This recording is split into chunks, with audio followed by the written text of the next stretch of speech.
All right, what's up, guys? We are back in the tube of Annihilation. It is the 1 year anniversary of us starting, so I'm going to go over what all has happened to us in that time. 1 year ago, Sigrun had a dream of disaster, of trapped souls, of jungle animals trapped away in an ancient city. Snorri had simply wanted to make a name for himself in the name of Tempest, but Sigrun dragged him along on what seemed like a fool's errand. Margarita slit the throat of a noblewoman and stole her purse, which contained a one-way ticket to Chult. And after seeing Mark's longing for adventure, his master Dr. Lazarus decided to send him to Chult to allow the Shield Guardian to live a life of his own. On the voyage in, Margarita would meet Undril Silvertusk, a half-orc woman who was working for the Order of the Gauntlet, about to venture into the jungle to deliver papers to her superiors at Camp Vengeance.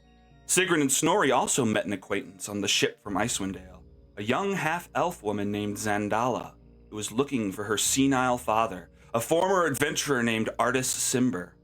When Mark was teleported down to the docks of Port Nyanzaru, he quickly made himself useful for a couple of possible new friends. Zindar, the half-dragon harbor master, and Volothamp Gedarm, a well-known human writer and researcher who was awaiting the arrival of his new book, Volo's Guide to Monsters. The paths of all four adventurers would inevitably cross and intertwine on the docks of Port Nyanzaru as an Ankylosaurus had broken free and began rampaging down the street. Thanks to the group of them, the creature was prevented from doing a lot more damage than it could have. Having come together as an unconventional adventuring party, the four of them stuck together. This place was new for all of them, and they could learn the ropes as a team. Sigrun would prove herself as the new bard at the Thundering Lizard and earn the group a home base, and Snorri tried his hand at the dinosaur races. Win or not, he had still dominated a Tyrannosaurus Rex, climbing on its back and forcing it to run. Eventually, Sigrun was approached by a man in a trance and told, "Speak to the wise guardian of Orolunga, east of Imbala. She can direct you to that which you seek." Curious of this vision, she and the group followed the man back to the Temple of Savris, where they asked Grandfather Zatembe for more help on their quest. Unsure exactly where Orolunga is, the priest suggests that the abandoned city of Mesro could be related to her visions, and although it's been destroyed for more than 100 years, it could possibly hold some clues. The group would start to build a name for themselves when they helped fight off a horde of zombies in one of the districts outside of the city walls, earning themselves a bunch of Chultan honeymead called Tej. Margarita eventually ended up meeting her pen pal of many years, Roka, but he turned out to be much different than he had claimed in his letters. Roka was a Zent, and just not really a great person overall. In the process of meeting for the first time, he had taken her somewhere they shouldn't be, and the two of them overheard some sort of conspiracy talk regarding the man who was currently on death row. People were after him for more reasons than his alleged crime, and somehow one of the merchant princes, Quaoth, had something to do with it. Mark was there for the ride. He was experiencing life, just taking in the world around him. He had overheard a discussion between two street urchins who were planning a heist on a quarantined ship. They thought the quarantine was a cover for some sort of slave bullshit, and they planned to break in that night to steal the captain's lockbox. But then the group discovered that the man on death row had stolen a bunch of money that was never recovered, and they were hoping to call dibs. And so Mark focused in on the task at hand and did his best to make sure they got it done. The day Osaw was to be thrown into prisoner's run, the group intervened. Snorri fell into the pit, fighting the Panthers, and Sigrun met Osaw at the exit and led him to safety as the crowds went nuts, their bets all totally thrown off. In the end, the group was able to retrieve the stolen money out of the refuse pits, fighting off an Odiug in the process, but the rest of the city was in chaos. Many people had placed bets on the execution attempt, and now that they knew our heroes had tipped the odds, the people wanted their heads. While the others were grabbing their things and trying to avoid being spotted, Mark met a new friend, a dog named Cobalt. This friendship was short-lived as the dog was called back by its owner, but it created a hole in Mark that he knew he needed to fill. Sigrun, Snorri, and Margarita made it to the Thundering Lizard without being spotted, but on the way back, the crowd saw them and started charging. There was no time. Suddenly, three options presented themselves. The help of a cloaked man in the shadows, a rope ladder thrown down from a rooftop where two beautiful people, a man and a woman, beckoned, and the door to a carriage thrown open, the occupants unknown. Choosing the carriage, our heroes were saved from the mob, but delivered right into the hands of the woman whose throat Margarita had slit and whose vacation she had stolen. It was Karen von Voicebox, now only able to speak through a robotic-sounding machine on her neck. When she demanded their money, the group immediately tried to kill her, but she dove from the carriage at the last minute. Having made a deal with two of the guides they had met previously, the group met up with Farul Gondolo and Zongo, their farting triceratops, on the edge of port. From there, they traveled towards the Flaming Fist encampment, Fort Beluarian, where they would purchase a charter of exploration before heading into the jungle.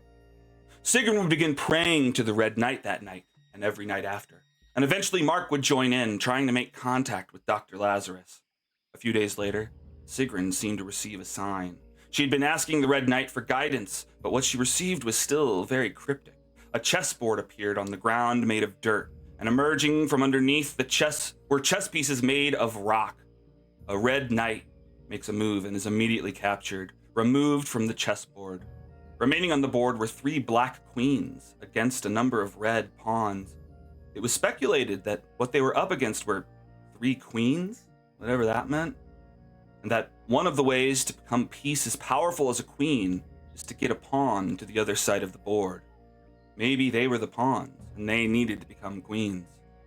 On the road to the fort, they would meet the 2 beautiful people they had seen previously on the rooftops. This was Kenton and Stargrit, and they had seen the group in Port Nyanzaro and just wanted to talk. The 2 of them admitted to working in the imports and exports business, getting things in and out of Chult, offering the group a number of rare fruits from their latest shipment. They claimed to just want to be their patrons, but the group was skeptical, and rightly so, because once they were at Fort Beluarian, the 2 of them started charming members of the group to kill one of the guides there named Shago. Shago had so far proven to be a pretty great guy, and so it was difficult to understand the motive, but our heroes eventually broke free, fighting the 2 beautiful creeps until they revealed their true forms, that of an incubus and a succubus, fucking shape-shifting fiends. After the fiends got away, the group went to buy their charter of exploration and get the hell out of there. The Flaming Fist were like a bunch of fucking cops, and the claim they had to Chult seemed questionable at best. The group didn't find it quite right that they had to pay anyone to explore it, and the requirement to split all the treasure, yeah, right, that wasn't gonna happen. But another problem quickly boiled up. Margarita's old pal Roca had lit a building on fire as a diversion and was trying to sneak into the main officer's quarters. When he was spotted by the party, he admitted that he was tasked by the Zent to find proof that the Fist were working with pirates. But of course Sigrun turned him in. She wasn't gonna get caught up in this schmuck's bullshit. After meeting Shago and seeing that his life was in danger, Mark convinced him to join the group for a little bit, getting him out of civilization for a while. This turned out to be a good choice since Shago was eventually able to mark a few locations on their map, including Imbala. Now they would be able to track down Orolunga. Shago turned out to be the son of one of the merchant princes named Xanthi, which somewhat explained the assassination attempt. It must have been a message to Xanthi, but why? Who had problems with Xanthi?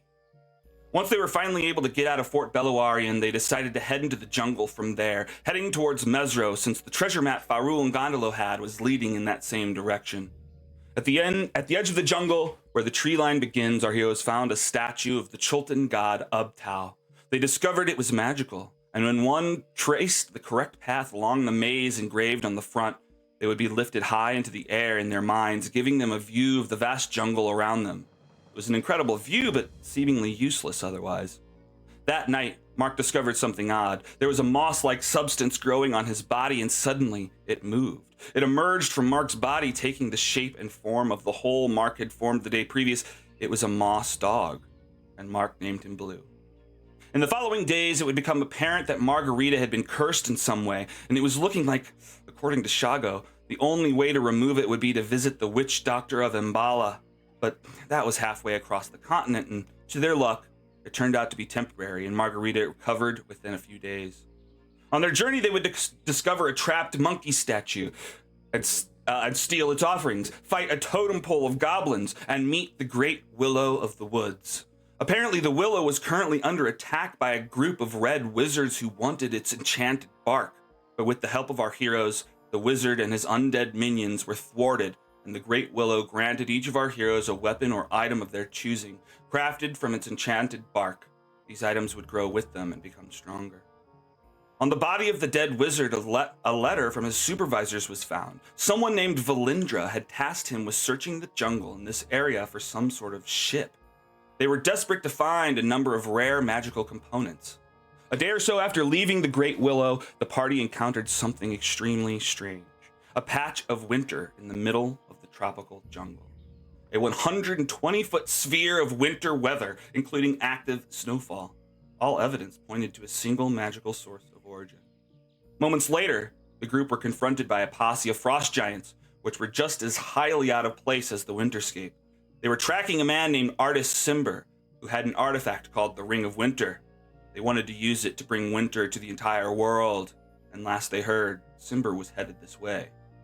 In fact, this was a name the group had heard before. Sigrun and Snorri had met Artist's daughter Zandala, who was also searching for him, worried for his safety.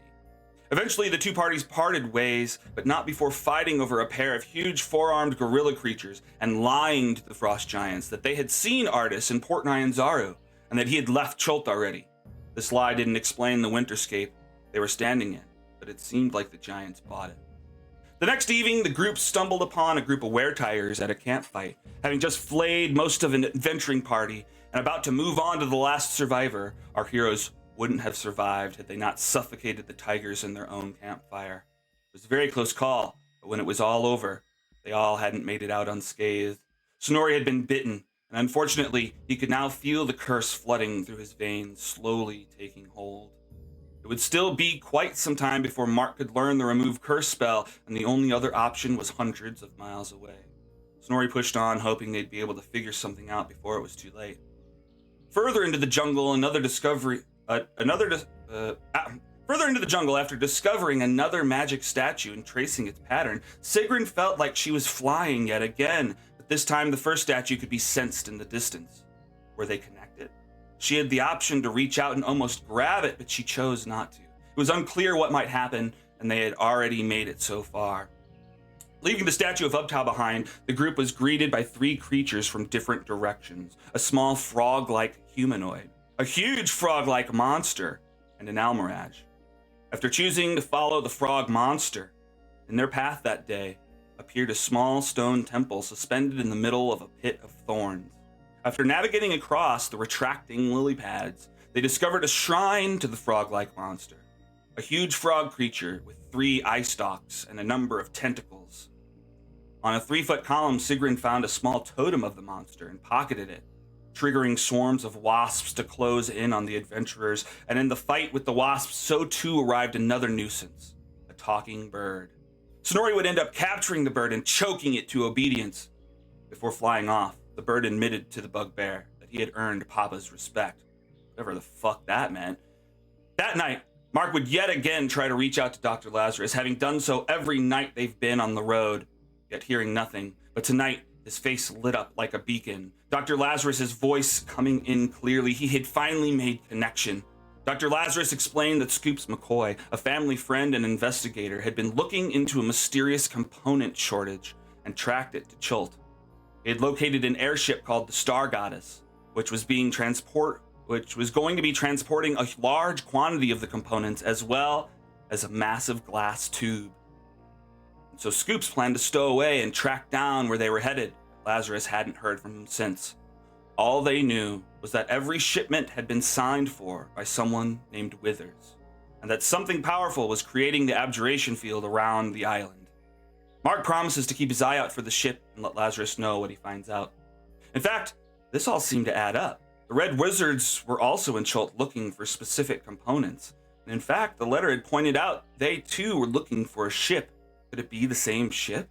There was definitely more going on here, but what kind of components were these? And why does Lazarus want the same stuff Wizards of Thay are looking for? The group were getting closer and closer to Mesro, but it was a slow and rough trek. If only this could be done faster. The next day's trouble presented itself in a field where huge carnivorous plants chomped Gondolo up into its maw and began digesting. This was what Chultans called the man trap. Other nearby man-traps began emitting puffs of gas that, when breathed in, compelled a creature to walk itself into attack range. As the others rushed to help Gondola, they fought against the effects of the gas. Tugging on Gondola's legs, the group struggled and drew the attention of a small party of Aarakocra flying by. The bird people swooped in, offering their help, and the heroes welcomed them. Once everyone was out of danger, the Aarakocra introduced themselves. They were on the way to Port Nyanzaro to put up some flyers. Princess Mwaxanare had decided that she would try to reunite Chult and wrangle control back from the Fist and the Merchant Princes. She believed that by finding the lost skull chalice of Chagakare, she could motivate existing Chultans to join her and reclaim their lands. And so she was offering a reward to any adventurers who could find it. Deeply interested in helping the Flaming Fist lose power in Chult, the group asked for a flyer and directions. One of the Aarakocra marked on the map the ancient cliffside monastery of Kir Sabal, and it looked like it wasn't too far from the location of Faru and Gondolo's alleged dragon treasure. Apparently, in Kir Sabal, they have the ability to grant creatures the gift of flight by performing a particular ceremony known as the Dance of the Seven Winds. Very interesting indeed. The next day, they would finally arrive in Mesro. The Flaming Fist had a large encampment positioned at one of the only parts of the cliffside that led down to the flooded ruins of the city. So the party just headed in. They had a charter, after all.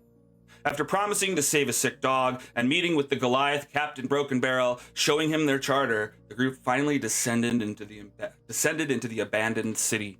Broken Barrel had basically said the only rule was don't go in the library. But even then, how would he know? The city was ancient. The architecture was still clearly done by a craftsman. Even with the stench of stagnant pools, the overgrowth of vines, and the incessant buzz of mosquitoes, Mesro was a sight to see. After clearing out a market of undead, Sigrun spotted another Almirage like from her dream. Following it, the group found themselves at the center of the city.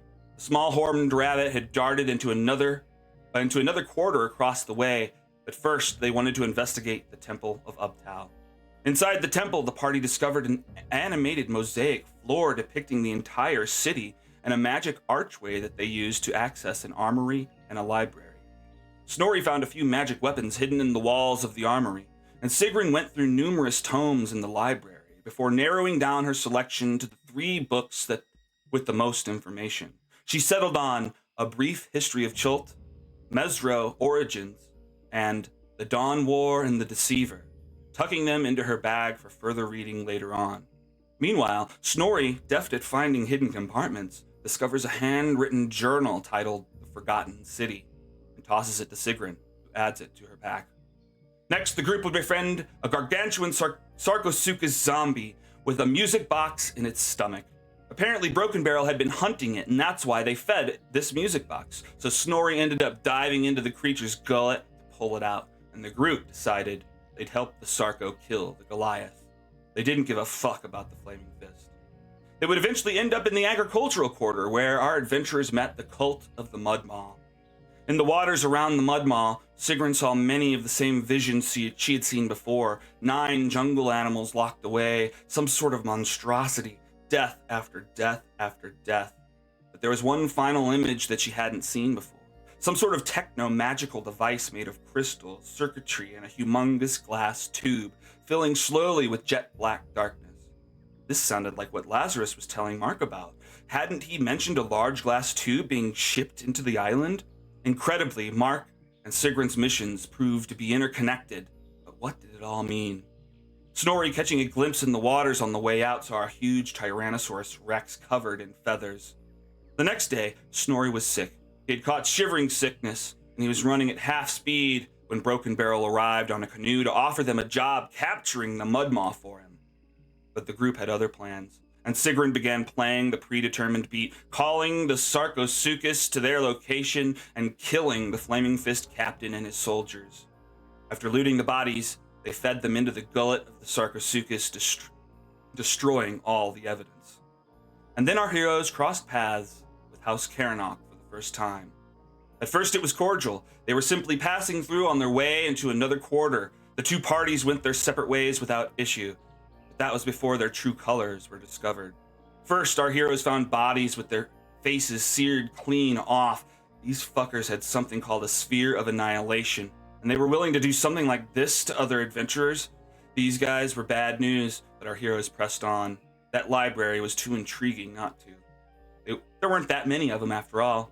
It turned out these guys hated magic users, but it wasn't until they resorted to calling Mark an abomination that they had become mortal enemies. That was it, and all hell broke loose. The shivering sickness was going to Snorri's head, and he began hearing voices. In fact, it seemed as if Krugek was speaking to him through his severed goblin heads. The heads explained that radio silence was necessary. The enemy was listening, but Snorri passed out for the night.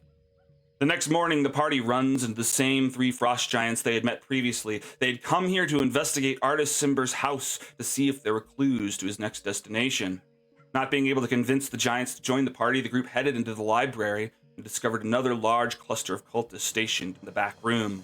They slayed all they could, but one got away, the others shouting to him, "Find the obelisks and destroy Mesro." Well, that didn't seem good. After the fight, our heroes discovered a woman in her 40s named Susan, who had been captured by the cult and beaten within an inch of her life trying to get info out of her. She was quickly untied. She thanks them profusely. She even marks on their map where her house is in case they're ever in the area. Deeper in the library, on the lowest level, they find the first obelisk, and Sigrun puts together that this isn't the real city. These obelisks can be used to reach the real Mesro if activated properly. This explains a lot. This was huge, but terrifying. There were still cultists out there trying to get in. New runes begin to line up on the obelisk, and Sigrun puts together that they're activating them as she speaks. Heading back to the Fist camp, they're immediately questioned about Broken Barrel's disappearance, but they all deny being involved. They soon discover that Farul and Gondolo had been attacked outside the camp by were-tigers of the Long-Tooth Pride, and Snorri and Sigrun, filled with rage at the disrespect, rushed out into the jungle to go hunting. How had they found them, Sigrun wondered, but Snorri would admit to having taken souvenirs. They'd teach these tigers a lesson, though, by making them dead. Nobody fucks with the bugbear's property. When they eventually find the were-tigers, they're already engaged with two other adventurers. This would turn out to be Phaetra Lastdust and Azaka Stormfang. Faye and Azaka had been part of another party who were attacked by Terrafolk at Firefinger and made their way this direction looking for Faye's friend Marty. After finally putting an end to the Long-Tooth Pride, the two parties joined together and headed back to camp. The next day in Mesro, Faye helps Mark find more Algernon while Sigrun investigates the numerous obelisks around the city. After finding another obelisk, the group joins a fight between the crocodile cultists and the Sarcosuchus who had eaten the Mudmaw the night before. In the end, Mark and Sigrun were able to negotiate a truce between the two, successfully converting the crocodile cultists to followers of the Red Knight. As Sigrun witnessed all the lit runes going out, it soon became apparent that House Karanok didn't know the correct activation combination. She surmised they must have input the wrong combo. There was still time to save Mesro, but it was unclear what exactly could be done. Our heroes decided to wait for them here, but they would soon find that the cultists sent their big guns. After doing some serious damage, the cultists offered the group to gather their wounded and just leave, but that wasn't happening. Our adventurers lived in the end, but it was a close one. These foes proved to be a bit more formidable than previously thought. On their way back to the Fist camp, the adventurers ran to the frost giants again, who were chasing none other than Artist Simber himself. And unlike what his daughter had said, he didn't seem senile at all. In fact, he barely seemed older than 38. Once back at camp, the Fists are again suspicious of our protagonists, accusing them of foul play, but Sigrun expertly convinces them that it must have been House Karanok. They are the ones responsible, surely. Mark and Faye sit down and start crafting the cure for the sick dog, and within an hour or so, Mark hears Artist come into camp telling stories of his daring escape and goes to listen. After talking for a bit, Artist is told that Mesro is not actually gone, and if that's true, then his wife Alessandra is not actually dead like he thought. This shakes Artist to his core, and he joins in the fight to save the city.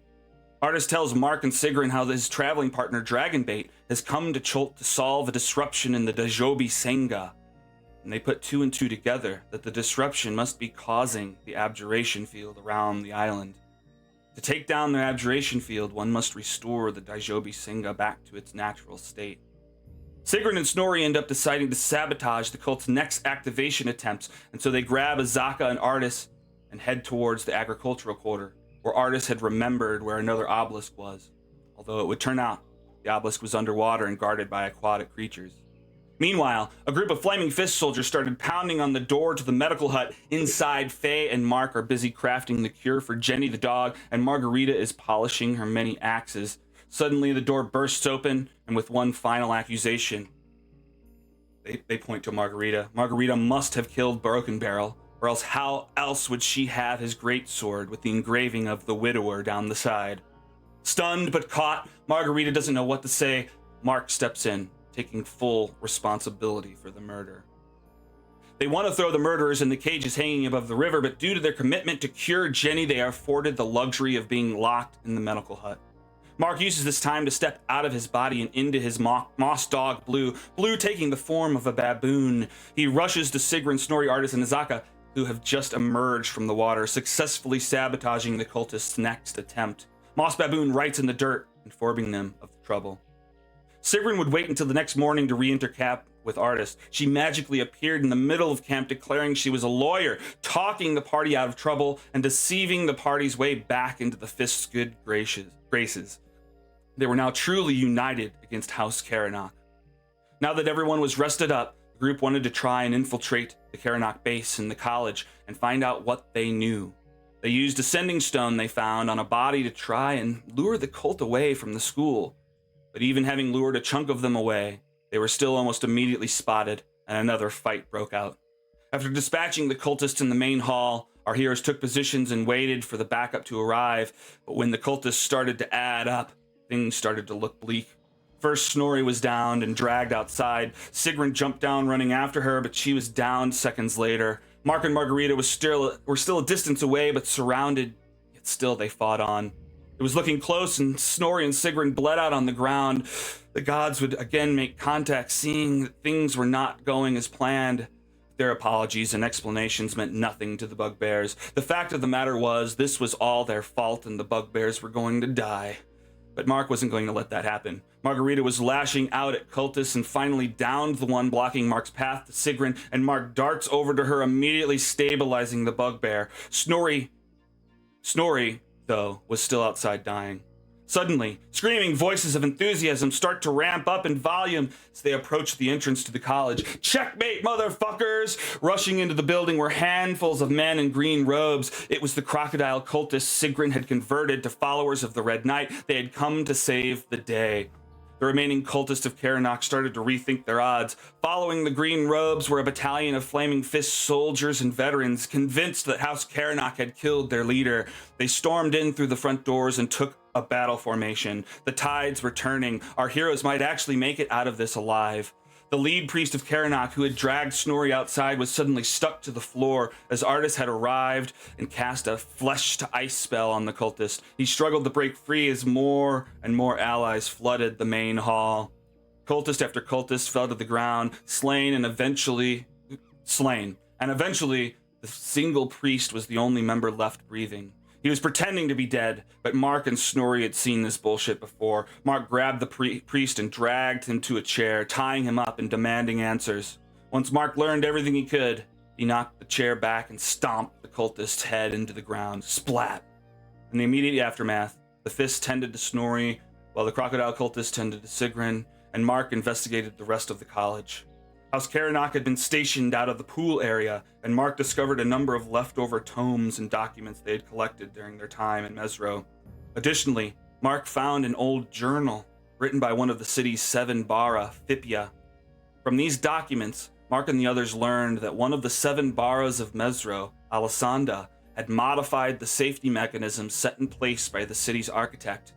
Instead of returning within 10 years, the city would now remain in the demiplane until its main source of conflict was out of the picture. Until Raz Nasi was killed, Mesro would remain locked away. This bit of information was somewhat earth-shattering. Until Raz Nasi was dead. Wasn't he already dead? We're talking about hundreds of years. If this was true, then Raz Nasi must still be alive? Holy crap. When Artis heard this, he fell silent yet again. Alessandra hadn't been in the city when it shifted, and so his actions hadn't saved her. The group were confused. What was Artis going on about? What had he done? Artis grew somber and revealed that after he heard that Alessandra was in danger, he made a rash decision. He went to an obelisk and tried to destroy it, to prevent House Karanok from entering. Even if he wasn't able to get in, Alessandra would still be safe. But he wasn't powerful enough to break it. He needed some real strength. And so in the end, Artis found the Frost Giants and promised them the Ring of Winter in exchange for their strength, in exchange for the confirmed safety of his wife, Alessandra.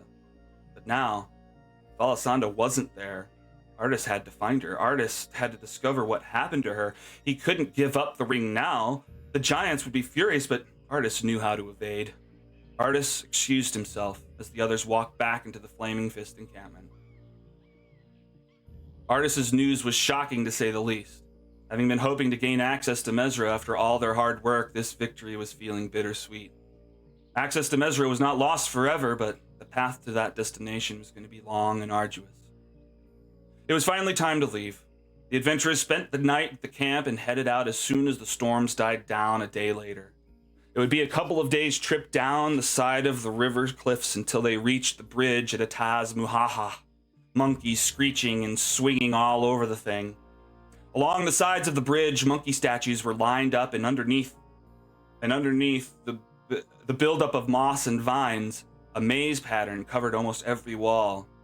At the center of the bridge was a large statue with large gems for eyes and a gem in its belly button.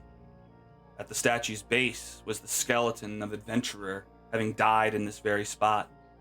Sigrun and Faye walk up to it to investigate while keeping an eye on Margarita, making sure no one touches the statue before they knew what it did. It was probably trapped.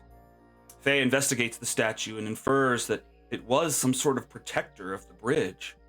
Sigrun's worried about touching it, and Faye somewhat confirms that a specific action is necessary to pass unscathed.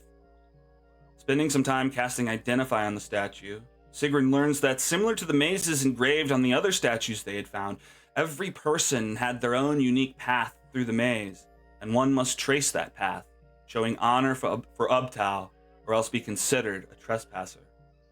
Sigrun took out the rubbing she took of her previous success and used that to inform her choices. These mazes weren't circular, but it seemed like it was working. Sigrun got to numerous parts of the maze that had moss growing over the path, and she used her fingers to scrape the moss away, continuing east along the bridge. So far, so good. But as soon as Sigrun stepped a foot past the statue, its eyes lit up, and it stood from its crouching position. The huge stone statue stepped down from its platform and lunged at the bugbear. She had done something wrong. Shit! From its eyes, a flash of light mesmerized the bugbear bard, and she began to slow down, unable to perform at the same rate she normally did. Faye responds with a bane spell on the statue, giving it a taste of its own medicine. The others had put a distance between the statue and them, but now Sigrun was at the far end of the bridge and in trouble. The others chased after it, attacking the thing, but it was sturdy. It was going to take a lot to take this thing out. The statue shot out its stone hand, shoving Sigrun towards the edge of the 100-foot drop. Oh shit. She pushes back, keeping her footing, but this could be bad news. Snorri runs in and grabs a hold of the statue, holding it in place, getting ready to swing it around and boot it off the bridge, but it was heavy as hell. Mark began shooting light arrows and dashing to try and thunderwave it off the side. Faye also tried to use magic to propel the statue over the edge, but it remained firmly planted on the bridge. This thing was heavy. Snorri was getting frustrated. Everyone was getting in the way, but he swings around with the statue in his grip and positions it away from him and towards the gap in the bridge. He shoves, but the statue stays. But this thing had some serious mass, for fuck's sake. And that's where we're at.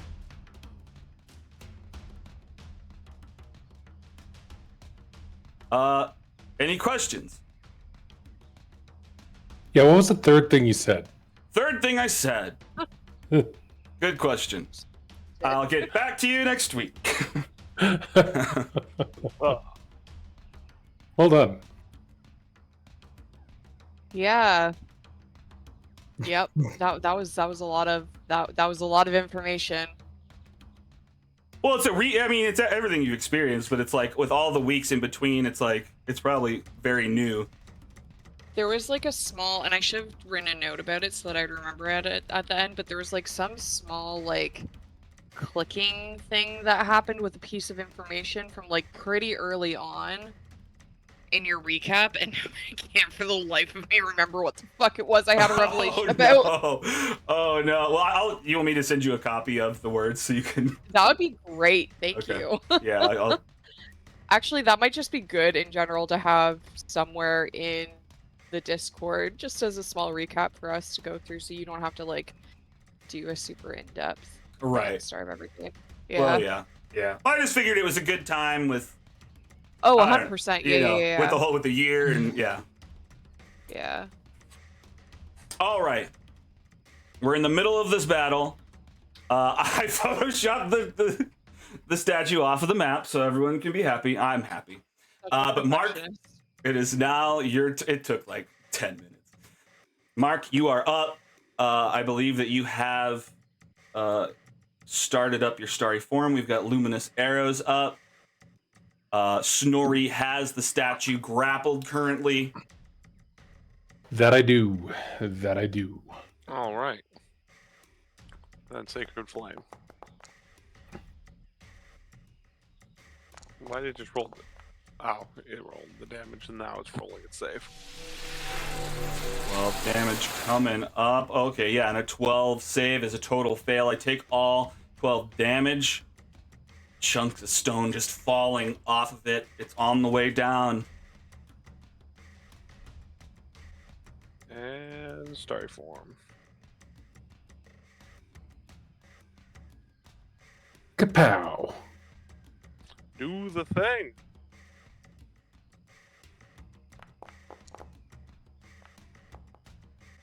Damn it. Pooper. Oh, it ricochets. You know what? Alex, can I use my inspiration because I want it? Okay. Mm-hmm. Yeah, you I can. tried to award you inspiration when you weren't even here. Yeah. I'm that good. You are that good. Oh no. Damn it, I did worse. No. Oh. That's my turn. All right. Well, look here. I'm just gonna fucking remove them. They don't have weapons that can do shit against them. They're just running around like chickens with their heads cut off at the back end of the bridge.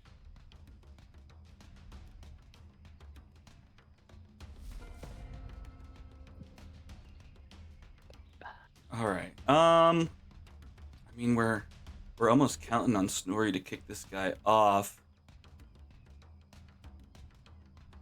That was pretty good. Excuse you. I don't know if there's anything crazy.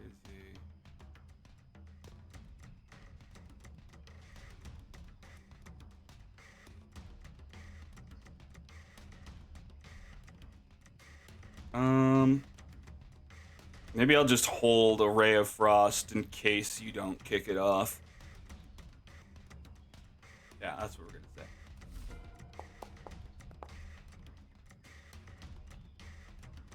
All right. So this guy's slow is still. Oh, never mind. All right, that's his own slow. Got it. All right. So Snorri's holding on to him. I guess I'm gonna just try to punch myself free.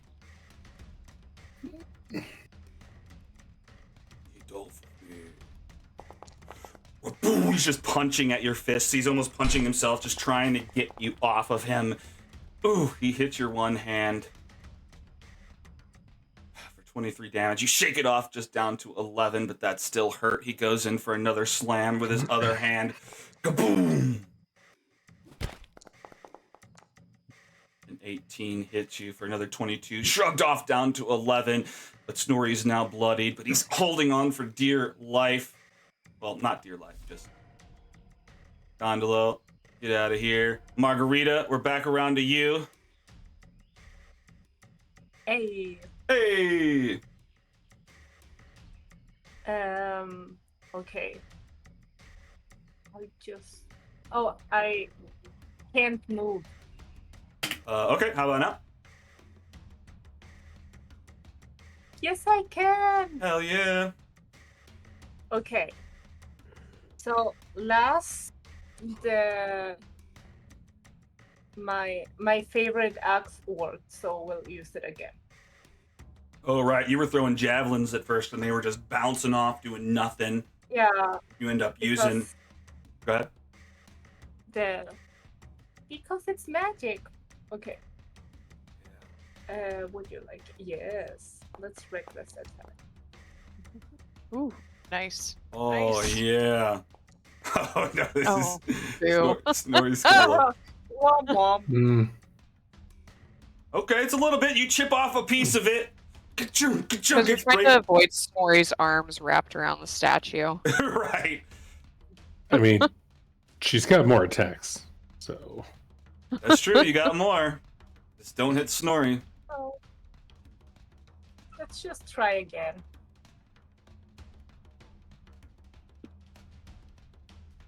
Am I allowed? You're so loud. Yeah, no, I was asking the. Oh, the computer. Yeah. Are you gonna let me, Foundry? Oof. Yeah. It dodges to the side. You get the hard back part of its neck. Now, you did begin to whatever it's called. Frenzy? No, frenzy. Yeah. So you do have a bonus action you can use to attack again.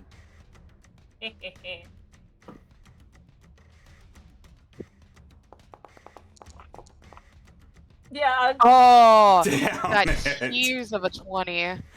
That's great. Oh, it hovered there. I'm just getting better and better each time. Only if better is worse. Yeah, like in a golf sense of the way, yeah. Yeah.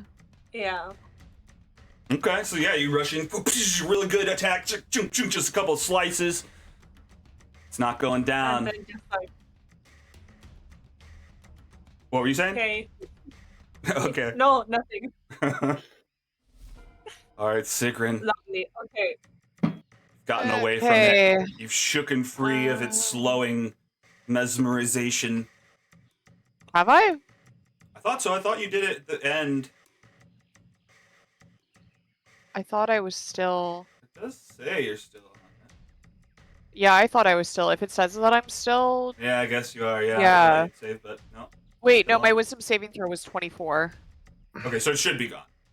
Yeah, I just scrolled back up You to just didn't. the last one I Alright. did. Yeah, okay. Thank you for remembering that properly, because I did not. Glad Great. you checked.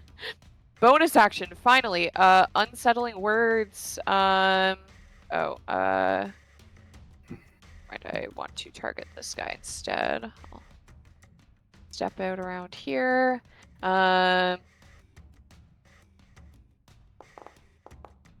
Go.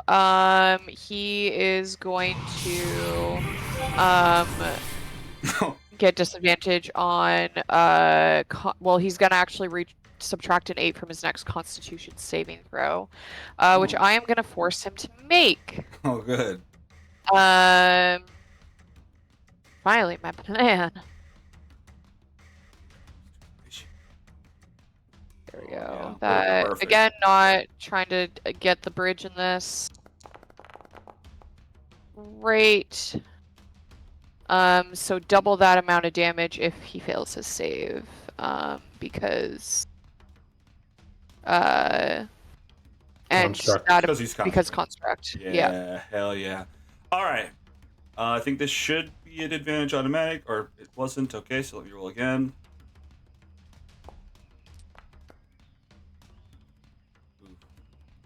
That was 21 unfortunately and my last roll, 24. but- So 16 is his best save.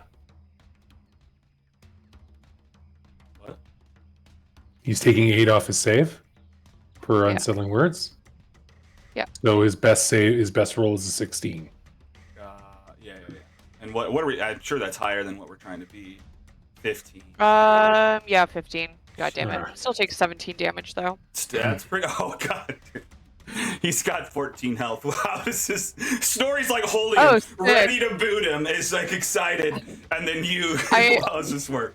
I slowly stagger out from around the pedestal that it was on, shaking myself free of the slow spell that was cast on me, and just go, "You motherfucker!" And that's my unstable words, and then it just explodes into a bunch of shrapnel. It just like Alright. it just falls to pieces. Let's, Snorri's fists close in on themselves, Yeah, or maybe just big pieces of rock. Okay then. yeah. Great. And then I scowl and walk forward to take some kind of trophy from this motherfucker to put in my hair. Sure. Okay, he's worth almost 6,000. Everybody's getting 842 XP. Oh shit! No, hang on. Well, don't hang on, but I'll give you Baru and Gondolas separately. Yes. Thank you. Mm-hmm. So what do you guys They do? didn't fuck all. Yeah, and what do you guys do in the immediate aftermath? Short rest? Short rest. Short rest. Yeah, might as well short rest, but I want to loot this thing. Sure. Because it had stuff on it. It had like gems or something, and I just shattered it. So we should be able to like grab those things easily enough, hopefully, if they didn't Let's break. look at the stuff. Did I break all the jewelry? No, you can have the gems. You broke all the I mean, yeah, that would be horrible if you used shatter and you broke all the crystals and gems. No, laying in the remnants is a bunch of just shards of rock and a pile, little pieces of arm and part of the mask that was on it. But amongst all that are 3 large ruby gems. Yes, Mark? Before we short rest, I'm gonna Snorri, how much are you missing to be half? How much am I missing to be half? Excellent question. So 25 is 28. Wait, no. Yeah, 28 is half. 17, 9. Missing 9? No. Wait. 11. I had that backwards. That was okay. Comes back on a short rest. Sweet. Might as well. Thank you. No problem. Sigrun reaches in, she grabs one of those gems, she shoves it in Snorri's hand, and goes, "You earned this with a lot of blood." And then she takes one and she goes, "I paid for our last thing, so I'm taking one of these. Whoever wants the last one, you go for it." All yours, Margarita. You guys are so kind.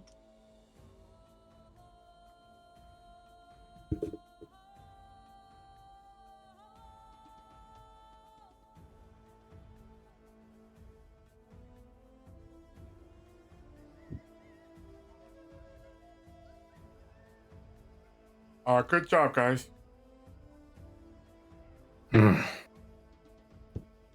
Let's just take a breather for a minute. Sit down. Do we want to get off the half-destroyed bridge first before we take a breather? Maybe just... Actually, you know what? You take a breather, I'll figure out how to get over there, because I don't really need to Hang on. take a rest. How are we going to get Zongor across? That's what I'm worried about. Who's got a rope? Give me a hand. Oh, crap. The dinosaur. Mhm.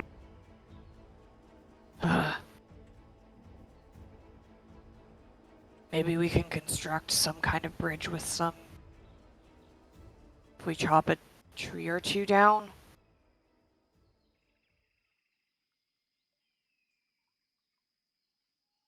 Yeah, maybe. I don't know. The dinosaur's going to be able to walk on it.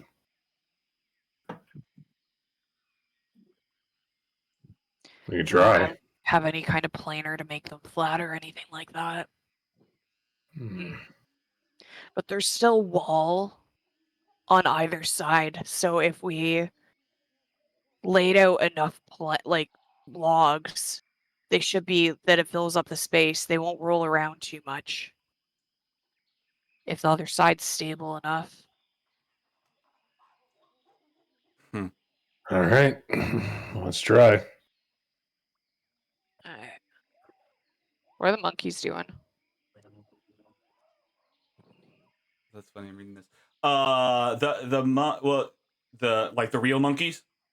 Yeah. I mean, I guess they're excited. They're laughing. You end up feeling these waves of all of their kind of monkey laughs coming together and echoing deep as one big laugh. They kind of, I don't know. I mean, they're interested. They start climbing up on the bridge and watching you, but for the most part, they're just swinging around below it on all the vines. Man, I can't wait to get the fuck out of here. Okay. So what are you guys starting to do to build this bridge? We're gonna chop down some trees, and then because there's still wall on either side, right? Like there's still wall here and here Sure, yeah. and here and here. So if we lay enough logs out, they shouldn't like roll side to side too much, hopefully, and then maybe Zongo can walk on them. Guys, I don't think we're gonna have to do all that. Why?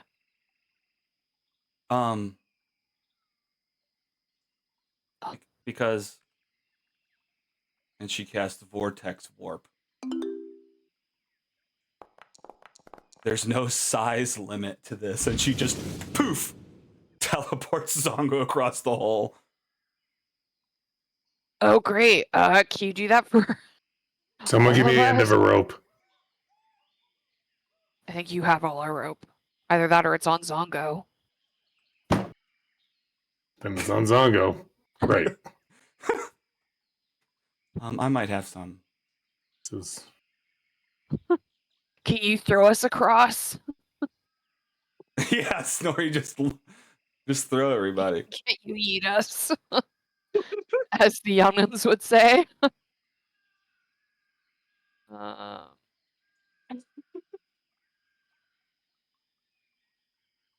Someone have rope? No, sorry. No, I know, but Alex said. I was thinking I'm looking in Faye's backpack, and I'm not actually seeing it. I don't have any. I don't have either. any rope. What was it all given to Snorri? Yeah, I and was then you holding put it on to it all for on Zongo. Oh, you have. Yeah, then we put you it on have 50 Zongo. feet of rope. Oh, and then most. I of it's on- do? No, it's in Snorri's backpack. Oh wait, no. it's just- I also have 50 feet of rope. Okay. Okay, I see it. It's okay. Then time wouldn't have passed. Snorri would have just jumped. Okay, so handing off an end to, I'm going to say Mark. Snorri jumps. 24. 24, yeah. Snorri makes it, no problem. Lands on both feet. Makes it look easy. And ties off the rope to this here tree so people can pull themselves across. Perfect. Same thing we did last time. Yeah. Hand over hand. Let's let go over the spike pit. Let's just do an athletics check better than 5. I guess if. Well, no. I'll go ask for it. first. I think Faye and I are going to be the most likely to fall. with And an athletics check. athletics or acrobatics? Athletics, right? Athletics. Yeah. You're just holding onto this rope. Okay. Seems pretty good. Taking gets across. Goes first. Margarita follows. Hand over hand across the rope. Don't look down. Hundreds of feet just loom below. Vertigo stretches. Mark, are you going? I'm holding the rope, so I'm last. Oh, yeah. You're okay. Farul and Gondola will go next.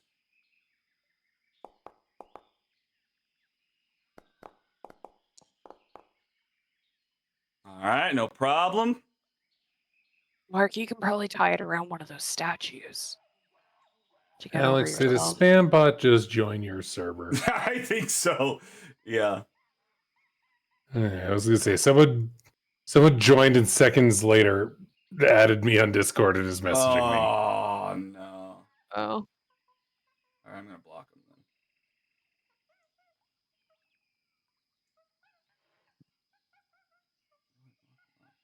then. All right, done. Oh, shit. Oh. I'll tie it off and head my way over. Okay. Snorri will help since he can pull. Oh. Oh. I'm heavy on the rope. Yeah, Rope yeah, is gonna give. It starts pulling down. Yeah, you're gonna have to go right. uphill to climb up it. Oh shit! Short rest. Oh no. Rest. Good. Rest. Yep. You guys, yeah, just gonna sit down here on the other side. Short rest time.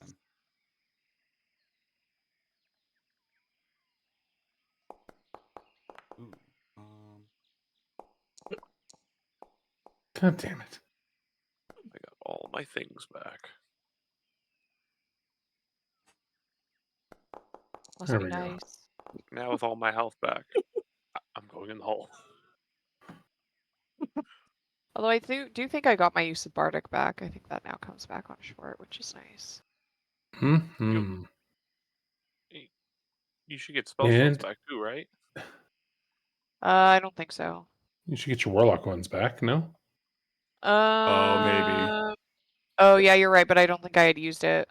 I literally the only spell that I had that was going to be super effective other than probably Eldritch Blast was Shatter, which was I used all my 3rd level slots, so I get all of my superiority dice back on a short rest.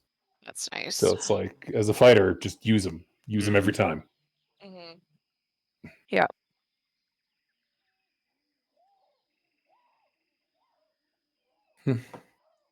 Into the thick of it. Into the thick of it. All right, back to Hex. Potentially. All right. So yeah, you've made it across the bridge to the other side of the river chasm. You guys are headed further on towards Needle's Bones.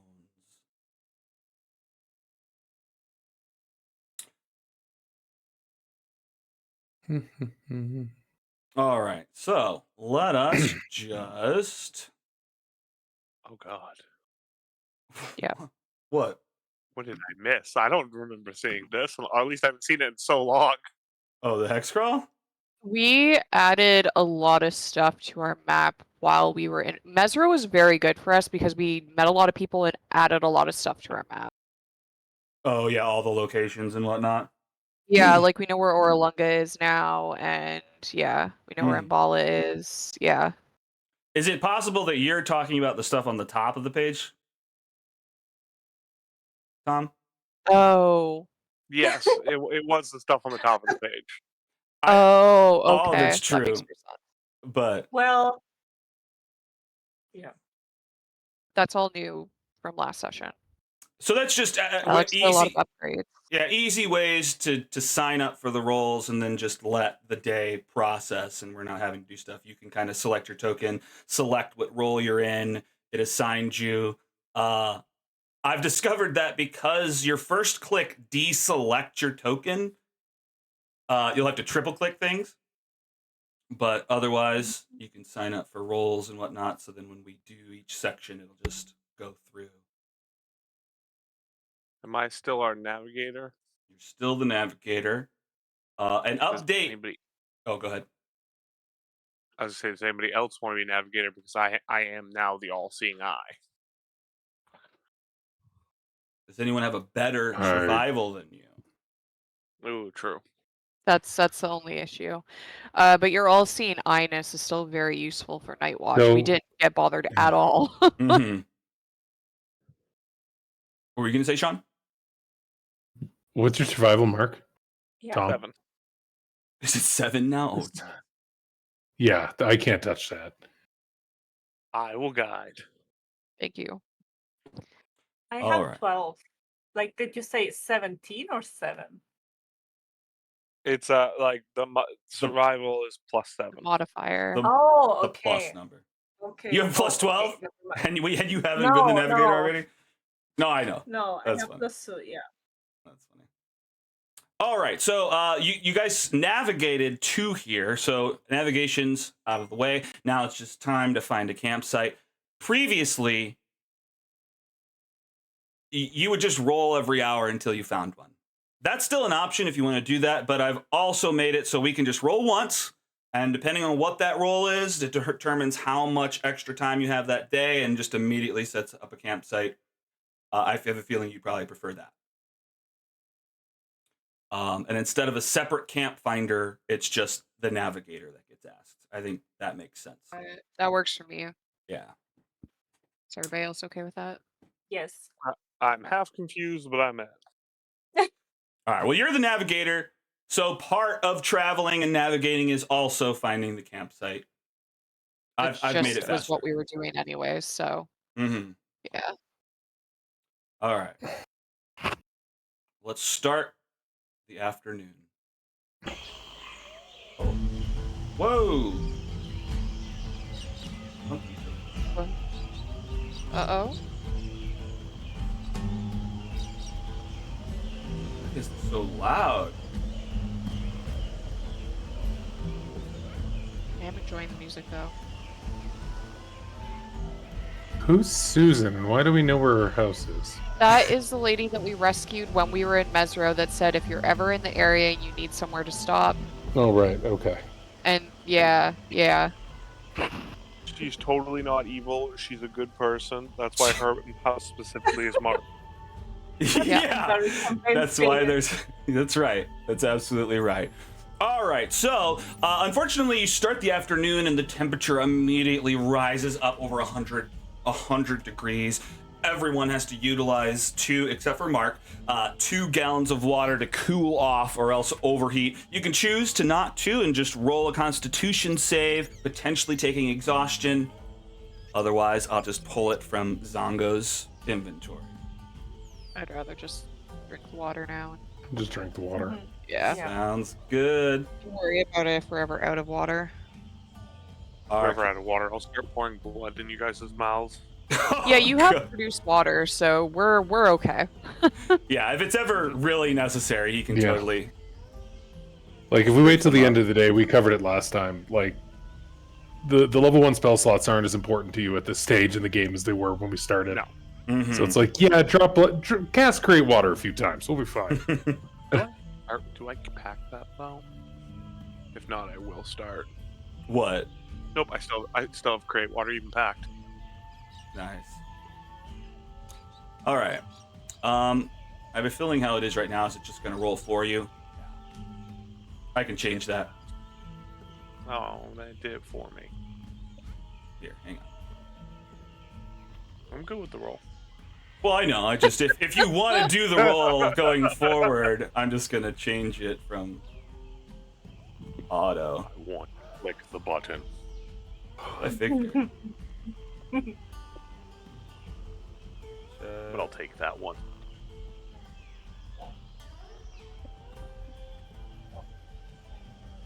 All right, camp has been found. With a 17, it should come with some existing... Oh, no, with a 17, it has no existing features. Just a basic old campsite. You guys trying to gather anything for tonight? You've got 7 hours remaining. What were you saying, Sean? Do we get to the next hex? No, this was the hex you reached today. This is the rest of the day. We didn't begin navigation today. So, I mean, you filled up your water to the brim while you were in... Shouldn't we be on the other side of the river now? Yeah, that's what I just asked. You're in the middle. Like, you started from here. We rolled for navigation. You moved to here. You encountered the bridge. Now we're in that hex today. And then tomorrow you'll travel out of that hex. You traveled into this hex today. Does that make sense? I also have another question now, actually. Yeah, sure. Are we able to follow this chasm and use it as like a landmark to make survival easier. That is exactly what we've been doing. Yeah. Oh, perfect. That was definitely pitched. Although one thing that just felt bad, but is part of the module, is that it says following the river you can still get lost following a tributary accidentally. But yeah, I said that I wouldn't allow you to get more than 2 hexes away from the river using that method. So yeah, you guys are trying to get to the other side of the river, but you're still following the cliffside, right? Which we got to the other side Right. by crossing that bridge. Yep. Okay. Yeah, just not far enough away to be called in the next hex. Right. Right. All right. Yeah, it's weird how the map is just here. Here's a map that's 100 feet bridge, but the hex is 10 miles across the river. But yeah, no, I mean, you're across the bridge. You're just on the other side, same hex. What are you guys doing with the afternoon? Is there anything you need to gather? You've kind of filled up on water. You've got a lot of rations, but you could always start doing things. Snorri's signed up to go hunting. I go component scavenge then instead of.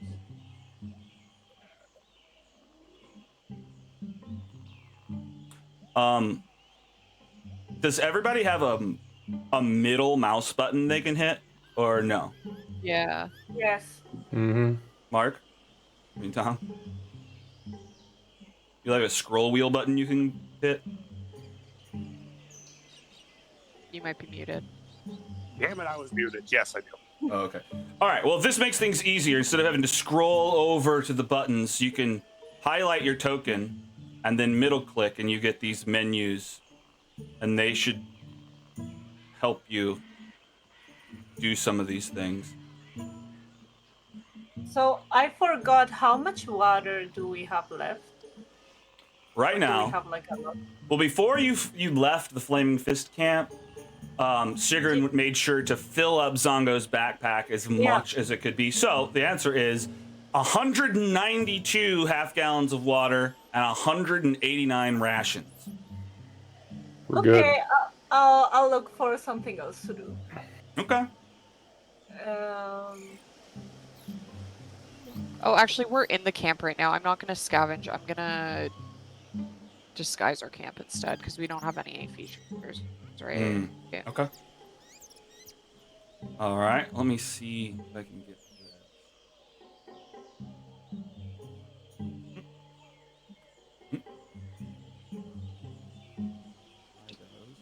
Camp You're gonna. What are you gonna do? Hide it? Is that what you said? Make it hidden? Hey.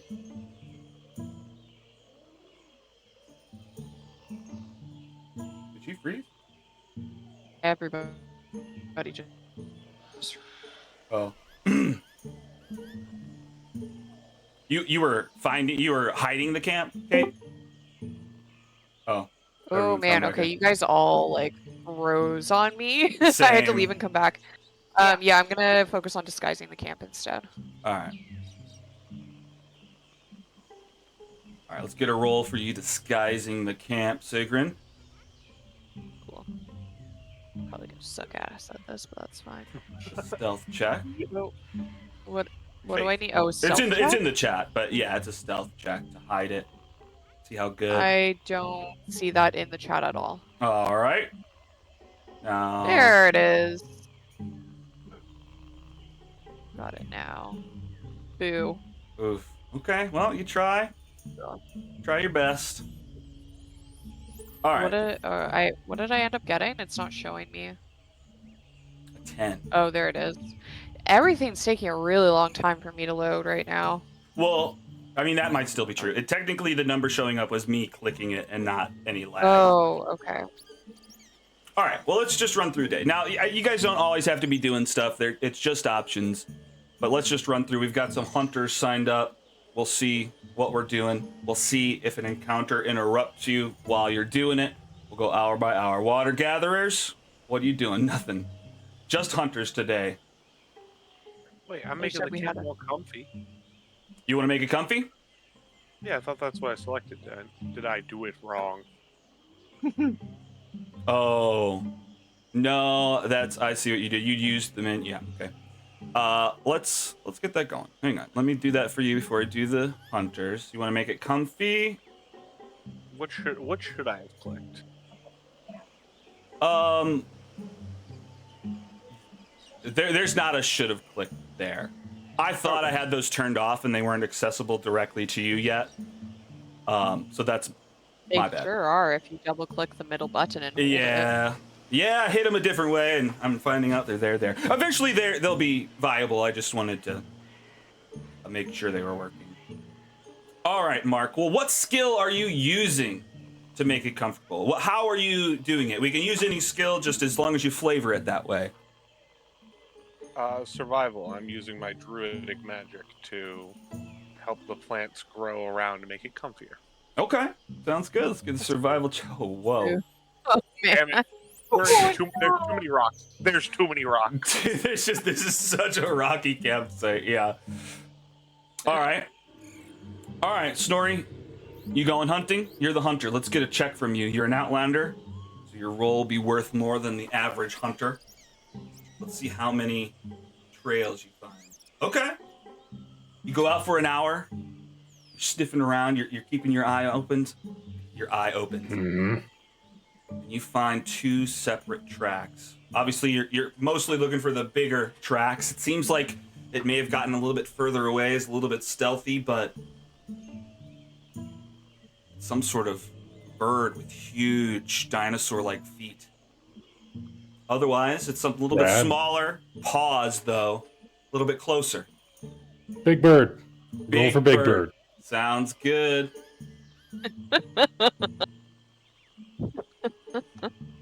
All right, big bird, trail number 2. All right, we're gonna have to track it for about 2 hours.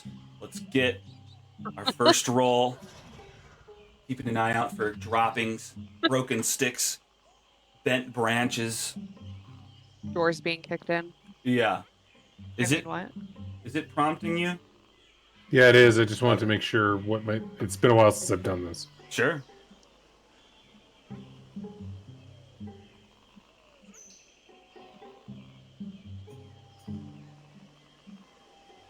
Well, I clicked the prompt. You didn't do it? No. Okay. Want me to just roll it? Yeah, let's just roll it.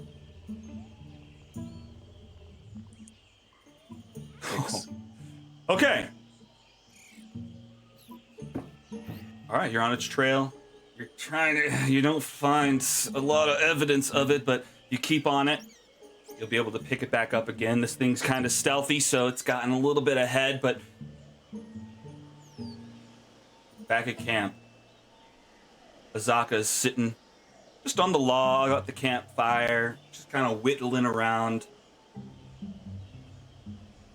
when wings start to be heard above, woof, woof, coming in towards the camp.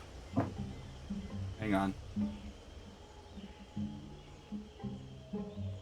Let's do...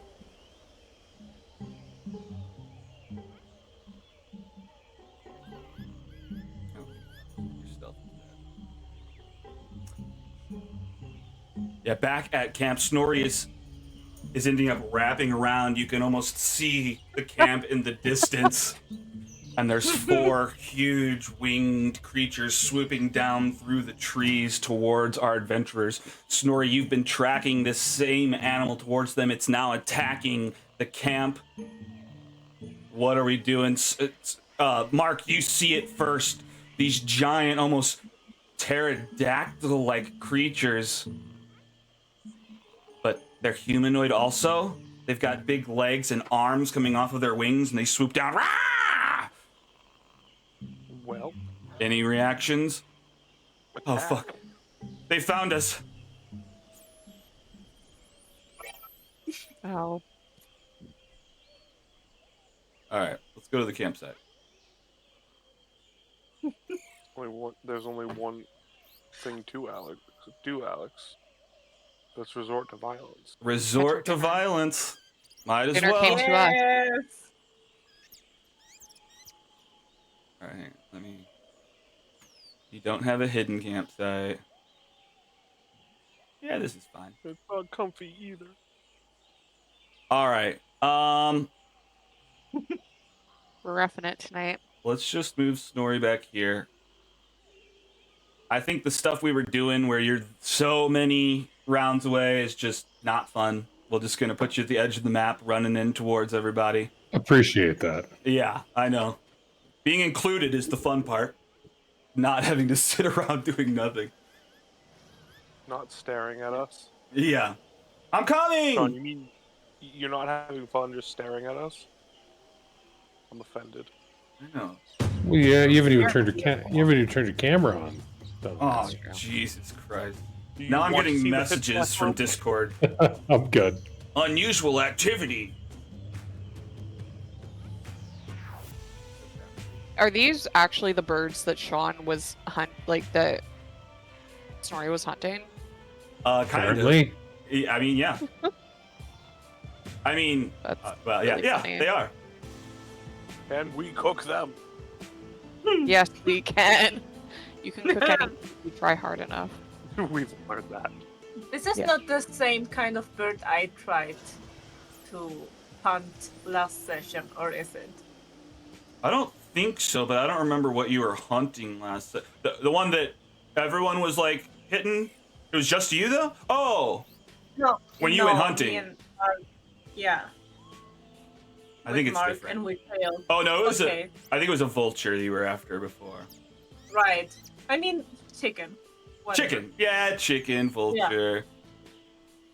Potato, potato. Potato. That's right. All right, we'll start at 60 feet up. Oh, those Look. are actually all my second level spots. I still have third level left. Dick.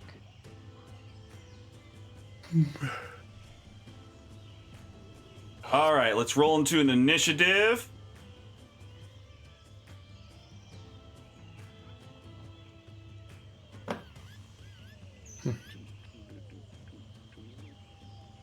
Who is it? Spike Spiegel? Is that who's messaging you? No. No, mine was random anime girl avatar pic, and the name had like 5 random characters in front of it, and it was like weird name followed by a whole bunch of like, like the asterisk, the tilde, Yeah. and a few underlines of that kind of thing. Yeah. All right. All right.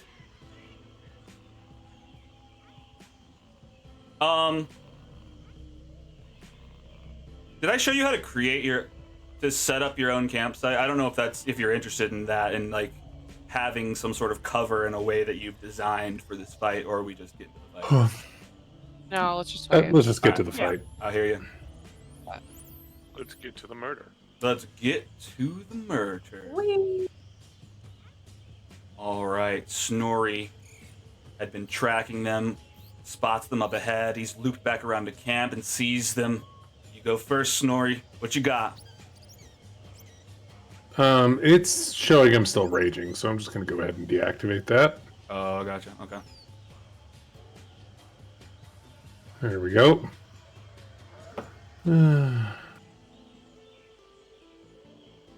How high off the ground are they? They're 60 feet. 60 feet. Okay. Then I'm going to still move to. Imagine they just eat 2 of them, just one each, just picks up Zongo and Ferrul and just carries them off, but we never see them again. Oh my god, don't threaten me with a good time. No, they're our friends. Well, we can just like throw them. To the That would birds. be too obvious. Here, grab it. Exactly. Hey, Monsters. catch! The lot of you monsters. Snorri's rushing through the long grass, trying to. Yeah, everybody's a murder hobo when it comes to experience points, okay? Right. Rule, Gondola, don't help. Trust me, it'll be better in the long run. I mean, really? I mean, It'll be easier for me. I'm happy to remove him out. Let's get him out of here. What a convenient wild surge activation for you in this fight. Oh, nice. Did you teleport? You teleported right up underneath them. Oh, whoa! Hang Nice. on. Wait. Yeah. Sorry. Sneaky. I just want to check something. It's offering if I want to do something, and I didn't think I could do that here. So I'm just checking the Oh. rules to see. Yeah. Because it's You going to also have. get your surprise attack damage. I did not roll my surprise attack damage yet, but thank you. No for problem. reminding me. It's not always accurate about its offering your abilities.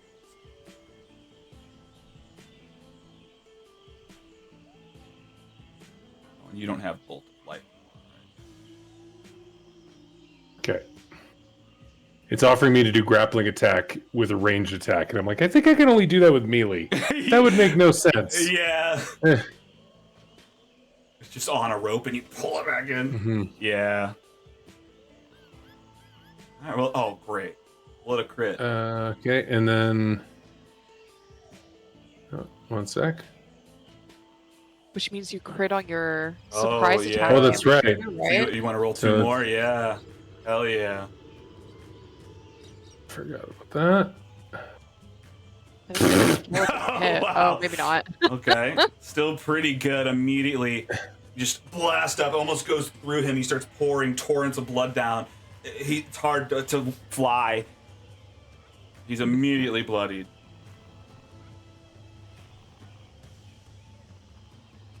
Okay, and that's my turn. That's it for Snorri. All right, and then I'll. Mark is just convincing Faru and Gondolo to just stay back. Okay, if I don't have to fight, I won't. Let's go remove these guys. I am gonna keep. Well, no. You want me to remove Azaka too? We don't need Azaka. All right. No. All right. We'll scream for them if we need them. Sure. Oh God, help! Oh shit! We were wrong. Oh no, they're carrying away for rule. Hey, hey. Whatever shall we do? Oh no. Oh no, I am heartbroken. Monsters. A lot of you. I mean, yeah, two of us are bugbears. We actually are. Yep. Yep. Well, Also, you cannot tell me that you haven't considered that. I'm on the side of life, thank you. Tom has considered that. Yeah, Mark is not. Oh God. I Very just spilled important soda distinction. Alright, If I we ever guess- do manage to get rid of Farul and Gondolo, we need to. Mark can never be involved. He can never Right. know. you They don't just- tell they Mark. were there and they weren't. If it ever happens, we need to have a farewell party. And then just stab them. Oh God. Well, at this And point, I they don't think just- Sigurd or Mori would do it either, because we've essentially claimed them as clan property.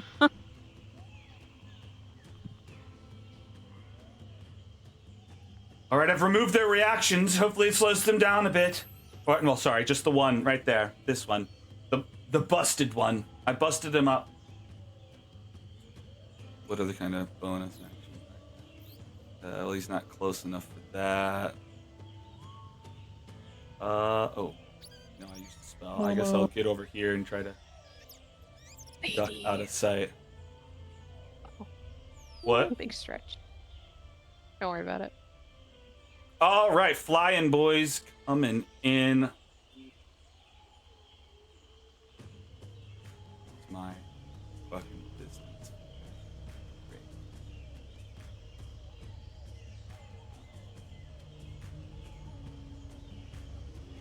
The one Terrafolk swoops down directly towards Mark, lands on the ground right near you. Oh, actually, you know what? No, he's 10 feet up in the air still. He's still swooping towards you. Holy shit, Sigrun, get ready, you're next. Yep. I'm just saying that because I got the banner too. Oh. Yep. You're gonna get probably a couple more of them because I think they all have individual initiatives.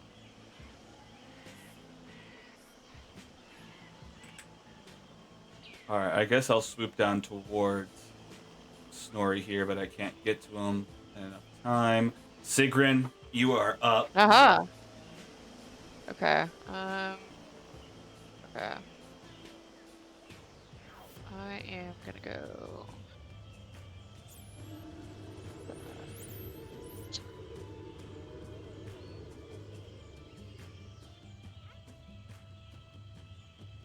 $25. Gonna go right underneath it, which means with my reach, I can hit it with my sword. So I am going to Booming Blade, and then try to hit this thing with my long sword. Just swinging straight up. Oh, wow. But I also get my damage because it hasn't. Well, wait, no, it's taken an action. Gone. It did. Oh, that's too bad. That's okay. I still did 18 fucking damage. 18. in one Holy hit. shit. Immediately bloodied, just slicing through its rib cage.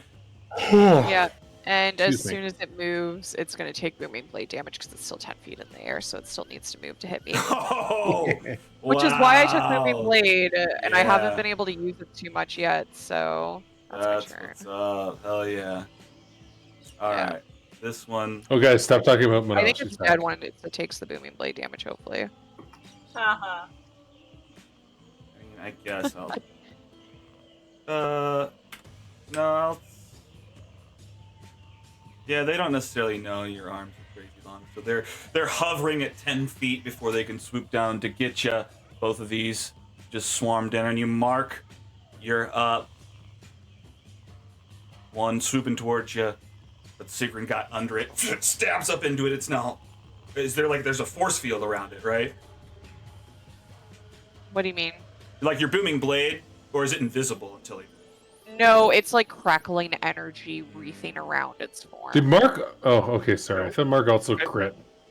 It shouldn't have been able to do that. I thought I was activating the luminous arrow, not using it. Oh, because it just is probably like his rage. All right, I'll undo it. Yeah, so it should. I activate. I can't use it and activate on the same turn. Oh, you can't? I don't think so. Whoops. Either way, activate luminous arrow. Yeah, because I turned it off, but I didn't get rid of it. Mm-hmm. Turn it back on because it's on anyway. And the sacred. The sacredest of flames.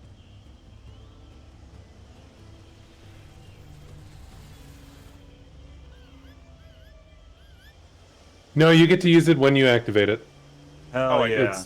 Yeah. When you activate as soon as you- yes. Yeah. So awesome. Well, then I'll undo what happened. Do you want to have used it?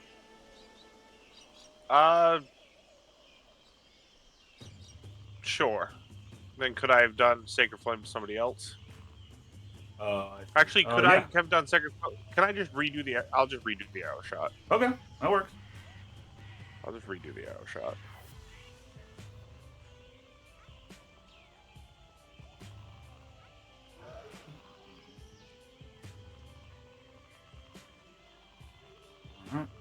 That way Booming Blade still can go off. Oh, right. Yeah, I was that's gonna be a smart. little sad about it, but also like one less thing to hit us, so Yeah. I wouldn't have said anything. I thought of it. Thank you.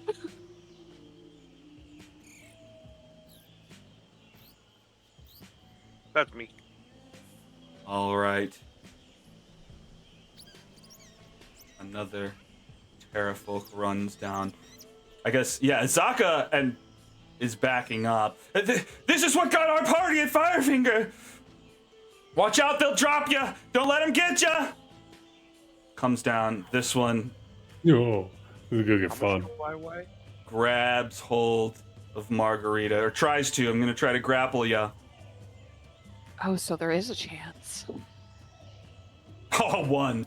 All right. Well, Margarita, roll in athletics or in acrobatics. Oh, let me just look at the numbers. Is there even a chance? All right. No, you have a +6 in athletics. Never mind. You just. How do you stop it from grabbing you? You can add your own flavor.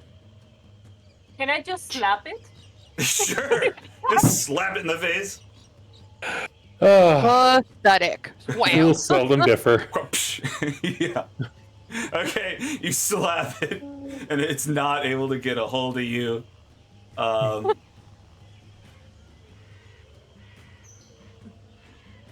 Like, Well, how dare you?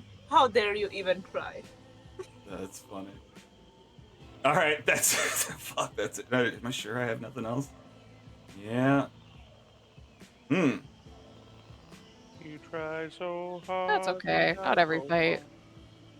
needs to Yeah. lead I us know. into the ground. No, I know. I just need. I want to make sure I'm using the cool stuff with every monster. All right, For sure. Margarita. Yeah. You are up. You've just Yes. slapped him in the face. You stopped him clearing his tracks. He's landed right before you. He's trying to grapple you. No. Just no. Oh, Your mom voice comes out. how dare you? Are you gonna The throw a stern slipper? finger. Yeah. You? Fuck yeah. Oh, hell yeah. Oh. Nice. Okay. Talk too soon. You chop right into it. The first of 2, potentially 3 attacks. A little bit of, it's not bloody, but you slice into it slightly. Second attack Nice. also hits. Wachong! Wachong! Oh, wait, there's more. 5 more damage. Oh. Your damage rolls are cursed. Okay, so Okay. one thing. We have to give her exhaustion. She's supposed to be exhausted right now. No, I'm not. Yaha, you frenzied before. You. Nuh-uh. Yeah. Yeah. Nuh-uh. Your I honor. was there. You Nuh-uh. totally frenzied. But I don't think that affects. I think that's just ability checks. So it shouldn't negate anything that's happened. But do you want Your to get? honor. Do you Nuh-uh. want? Do you want another level of exhaustion and attack again? Yes. Oh. Okay, up to you. Yes. We're about to sleep. It'll be fine. Well, she'll lose 1 level while sleeping. Yeah. Not Oh, both. nice. That was worth it. Yes. Did she That was crit? worth it. Oh, she killed it. Oh, she did crit. Oh my god. Oh no, she didn't kill it, but she Yeah. crit. Okay, it's very close. Holy Man, shit. what are your damage rolls today? I'm so sorry, Morale. Not the worst. Well, yeah, lower end. All right.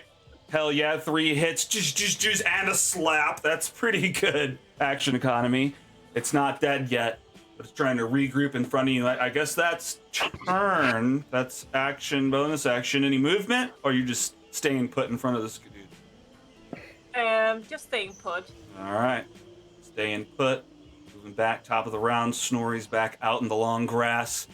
2 terrafolk surrounding him. What you doing, Snorri?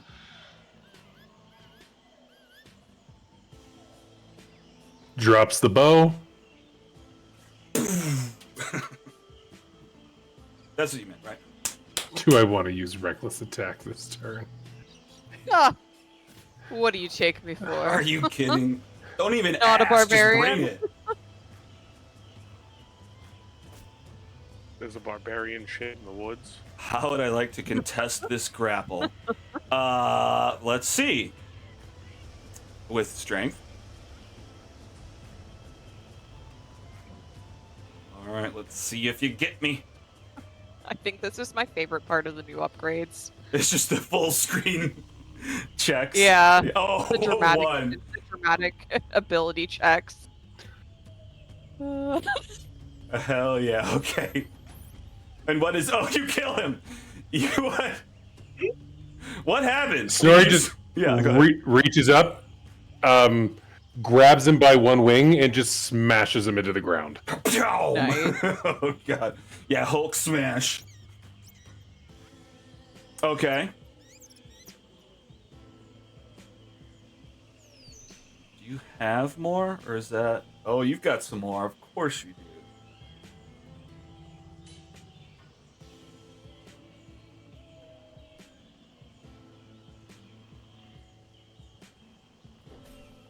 but 2 times, just one after the other. Oh no! I was gonna grab them both grappled at the same time. Okay, yeah. because If you this can. goes, I'd love for this to just have happened simultaneously. Yeah. Nice. Again. Give me more. Oh my god, is this me? Is that a 5? Oh Yeah, no. sure is. Sorry, buddy. 29. Oh, okay, yeah. You just reach out, grabbing both in both hands. Did I kill him too? Yeah, both of them. Shapow, shapow, shapows! Almost like a drummer. Doom, doom, doom, doom, doom on the ground. Boom, boom. Oh no. Okay, that's a pretty good turn right there. Yeah, exactly. Yeah. It's all That smash. exact scene. Fuck yeah. All right. Now I still get a move. That's true. Good. 15, 20, 25. All right. Now it's my turn. Now I'm done. All right. Get him. Okay, it's not that turn. This turn yet. We'll do this guy.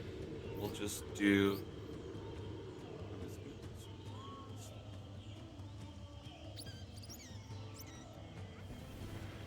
Frost. Dude. Attacking. Nice. Margarita. Okay, that's pretty good. 13 damage is we can kind of freeze up and start to move slower. Oh, he's dead. Okay, well she could do something, but she's gonna let the booming blade do it for you. It hits the turn. He swoops in. He moved willingly. He's got 1 health, and he explodes. Just a shower of red on top of Sigrun. Just starts raining. I think Sigrid just opens her mouth and like takes it all in, baby. Oh no! Yeah, Mark was talking about feeding blood earlier, and I don't know, maybe that's funny. Yeah, I think it's just the frenzy of the battle getting caught up in her, and she's like, Yes. yes. All right. That's another 800 XP for you.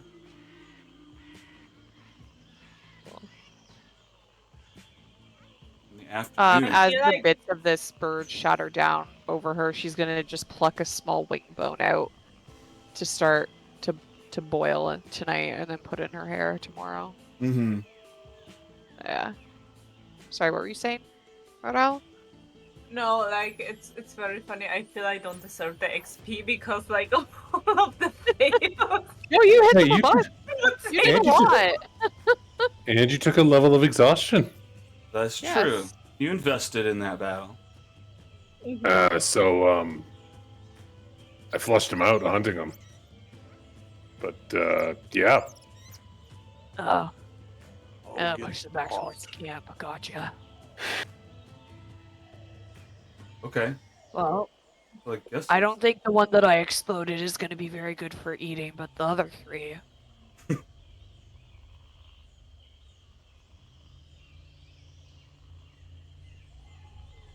He just holds them. Yeah, these 2 just need to be deboned. So wait though, do these count as people?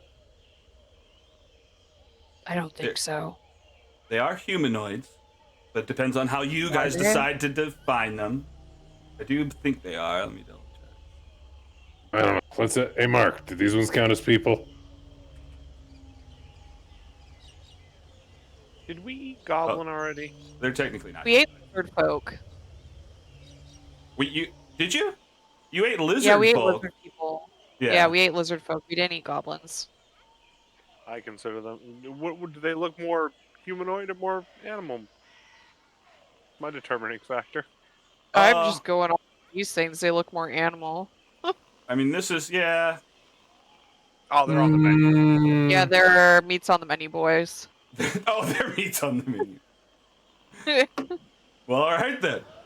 All right, you guys start to gather up meat from these guys. They're medium-sized.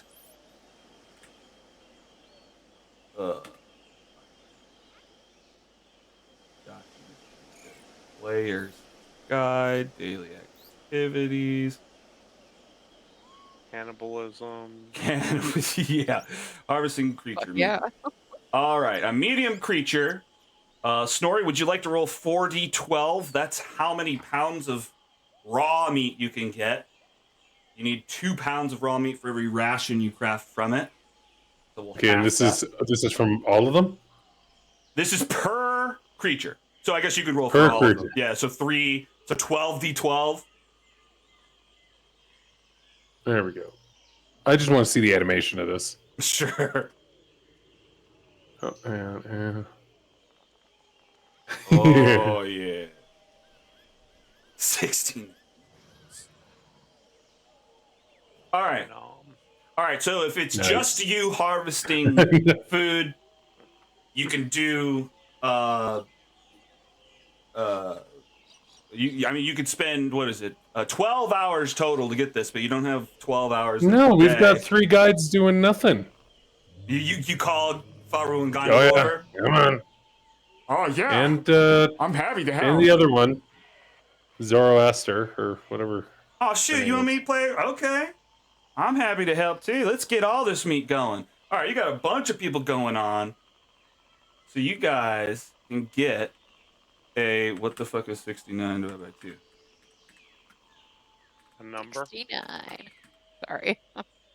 I blame morale. You divide 69 by 2, you just get 34. I mean, 2 rounds of 69 masturbation. 69 and raw meat is just like a wild combo in a Just same get- sentence.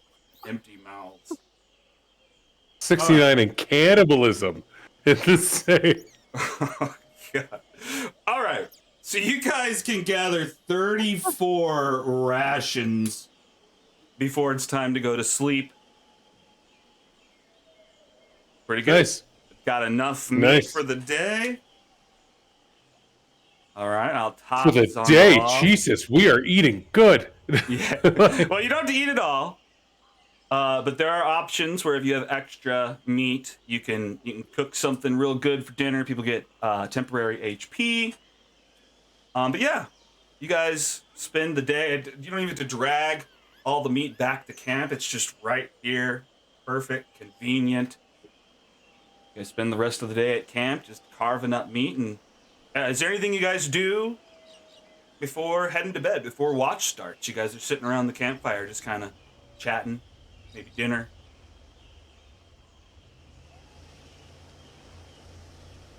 Okay.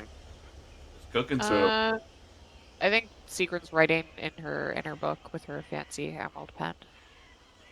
mm-hmm.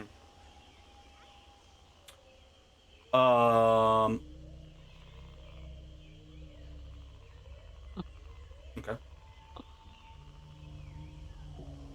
All right.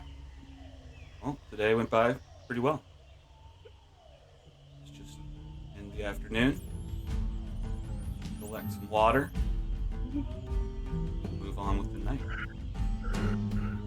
All right. So, yeah, I guess you guys have basically just let Mark stay up all night to catch anything. You do have the option to be on a watch and be awake if something attacks during that hour immediately. But otherwise, yeah, you can just leave Mark on it and he can spot any incoming danger. What do you guys think?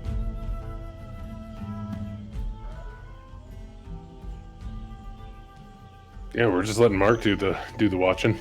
Mark's doing the watching. Yeah, nobody can do better than Mark at this point. That's fucking true. Fucking 25. I am the all-seeing eye. I mean, I guess I can help him for one round, but I don't. Just like I keep really- him company. Yeah. Yeah. Okay. So for the very last watch, Snorri's awake and doing his morning drills and routine. All right. Secret has stopped praying in the evening. Which is Sure. usually her nightly ritual, so Right. yeah. And she just goes to bed.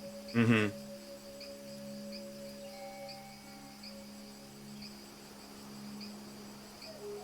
You have enough water. You have enough rations. We'll give them out. Have them for the rest. First watch with Mark. 2 hours go by. Uneventful. Second 2 hours of the night. You hear something. Oh, no.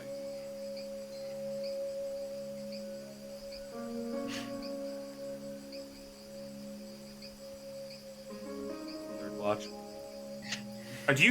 Are you thinking about anything, Mark, while this happens? You're just on your lonesome staring out of the woods. Is there any flavor to how you spend your night? I hang out with Blue a lot. Just petting Blue. You talk about anything?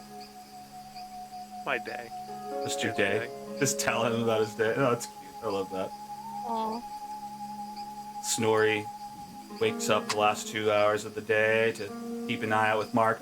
Probably not going to help, but just an extra eye. Snorri, if you'll give us a perception check from the chat. Oh. What did you? Are you? Oh, you're still not better than Mark, though. Of course not. Nice. And with that, the night is over. We start a brand new day. The sun hasn't fully come up yet. Snorri's already up. Mark starts to get up, planning the route. I'll generate a new day, and I'll load this map for you to pick the new direction.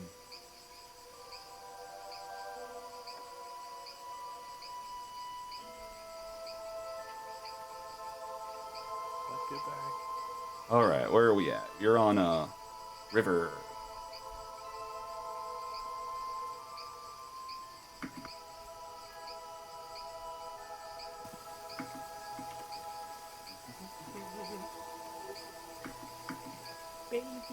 All right.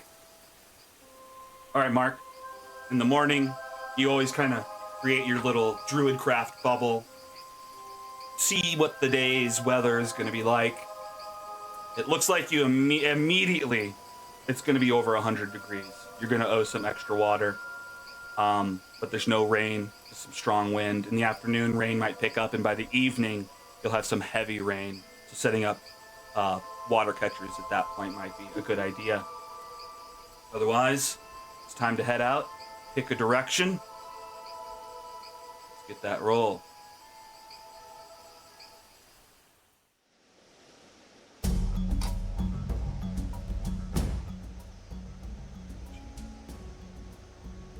Does this music kick on really loud for everyone?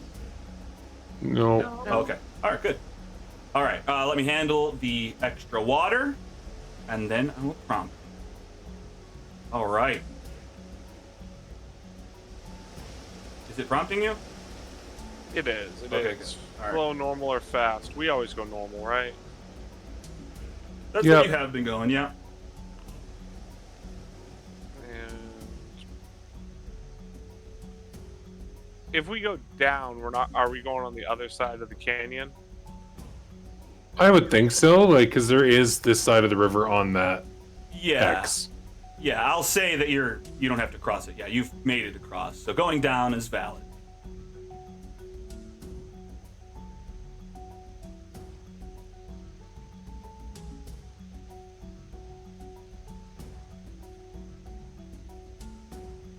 I chose a direction and it did not do anything. All right, so you chose down. Very nice. All right, we'll have to look into what happened there, but let's just roll me a navigation check then. Or, sorry, survival check. And this will be one of the days where you know if you're lost or not. Where is there? Sorry, guys, I gotta take a bio break. I'll be back in a couple minutes. Oh, Okay. yeah, I should have stopped for one. Do we all want to take one? Yeah, okay. All right. And then, oh, we got a D4. Okay, great.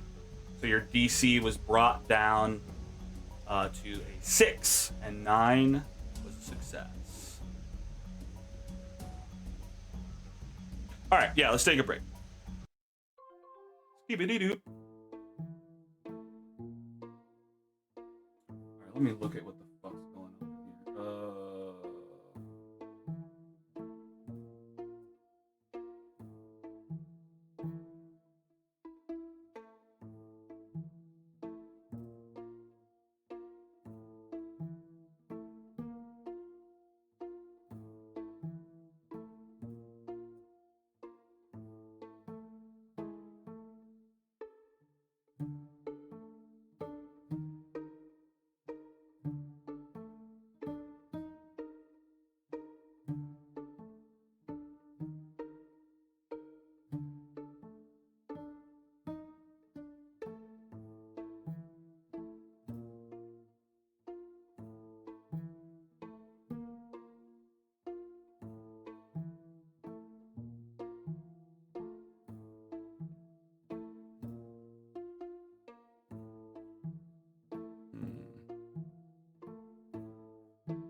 Meow, meow, meow, meow, meow, meow, meow, meow, meow.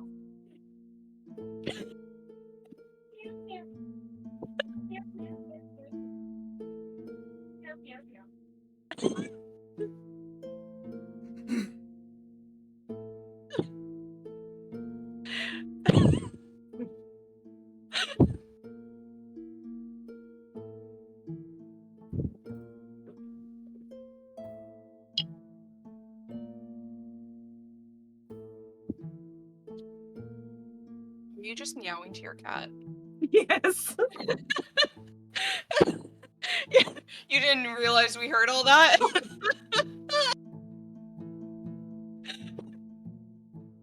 I came back and all I heard was meow meow meow meow meow meow. It was the greatest thing ever. And just like, meow meow meow meow meow meow meow meow meow meow. Oh, it was so good. Oh.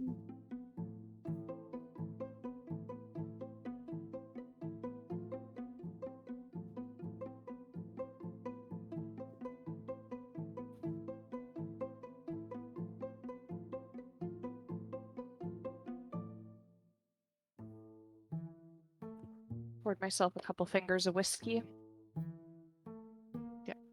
Yay. Put all my whiskey rocks in it so it'd be cold. It's nice.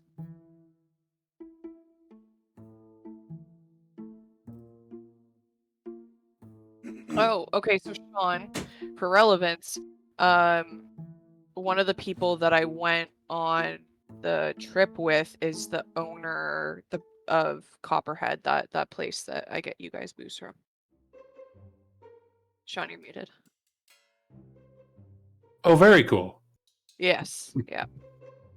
Yeah, she's a firecracker, which I mean, as someone someone who was like backwater brewing moonshine before it became a business, I guess. To be expected. Fair enough. So,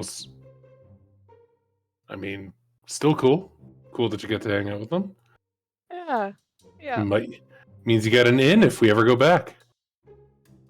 Yeah, I mean, I'm out of their pirate rum, which is my favorite rum, I think, that I've had. So I'll be reordering before I get back there, I think.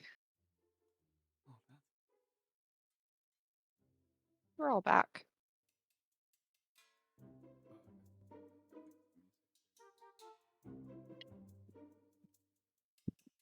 right.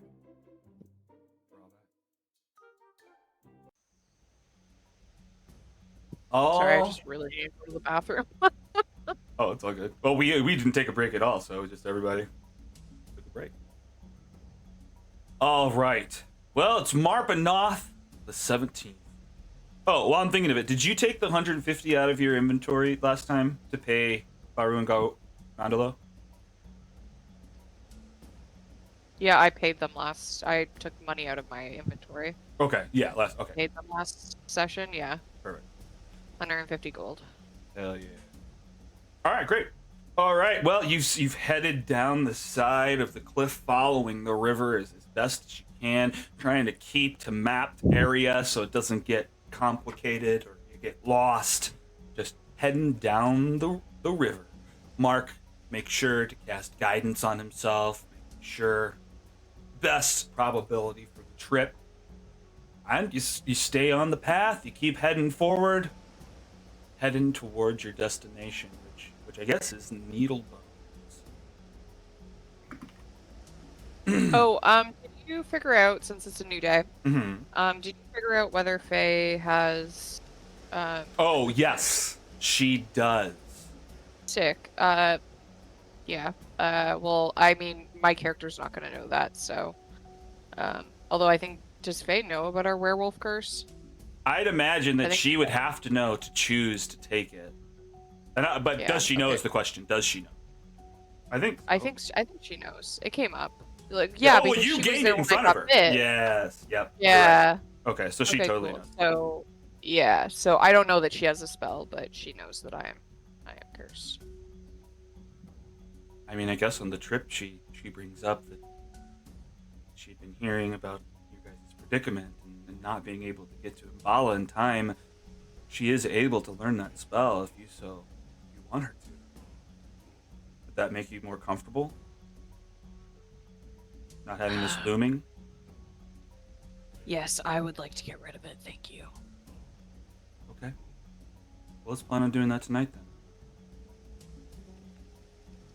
At least before the next new moon.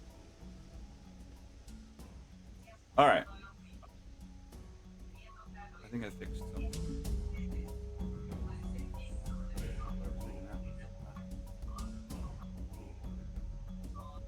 Alright. I'm just gonna skip some stuff and get by a couple days.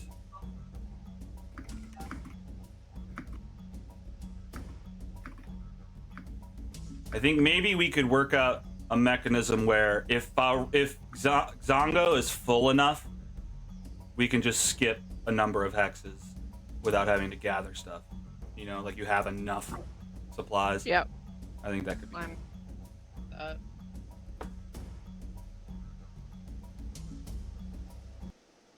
Processing has begun. Please be patient.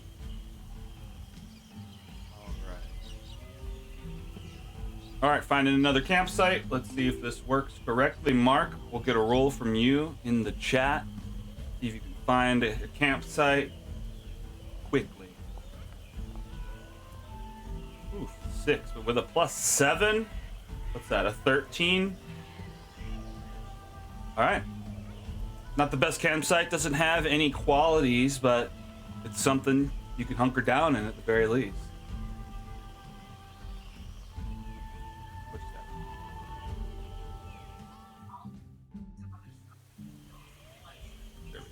Oh, did I fuck it up?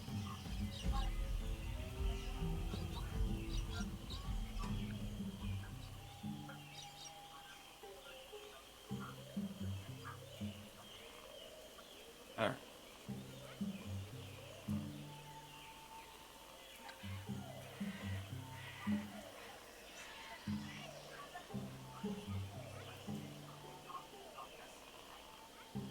Let's just get to the next.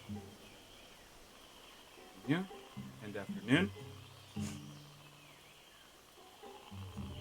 Sun goes up. Sun starts setting. Why not? Right now.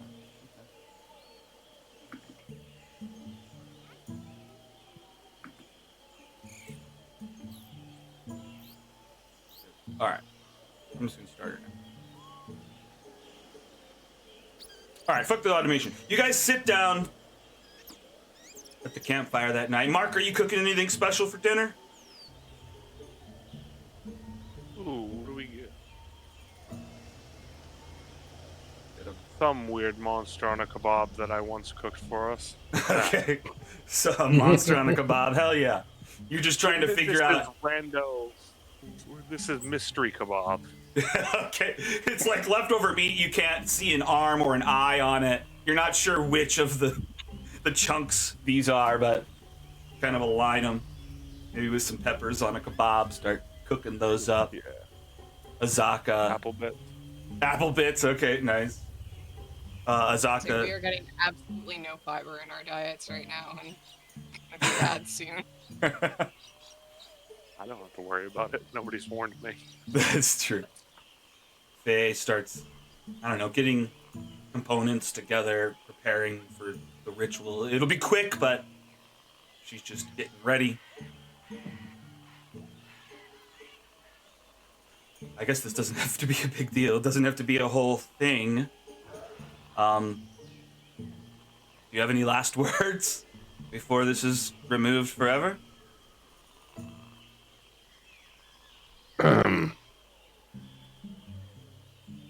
Get it over with. Fair enough. I guess she turns to Snorri first. Puts her hand to your head. You start to feel like your sense of smell maybe diminish a little bit. Maybe over the last few weeks it's been starting to ramp up, just an enhanced smell. Those start to diminish. You start to feel normal again. the tingling throughout your veins fades. Your blood settles. You feel better? I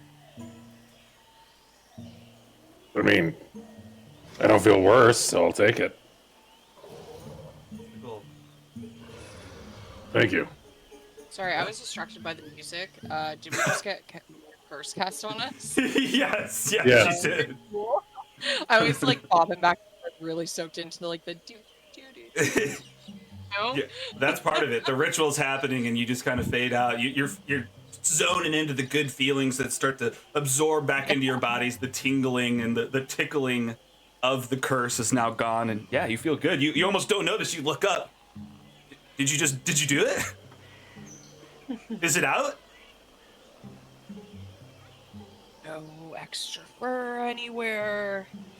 Yeah.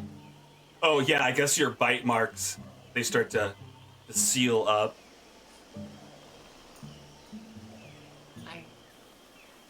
She turns to Star and she goes, I'm actually a little surprised that you got it removed. It's now we're finding out what it would take to master it.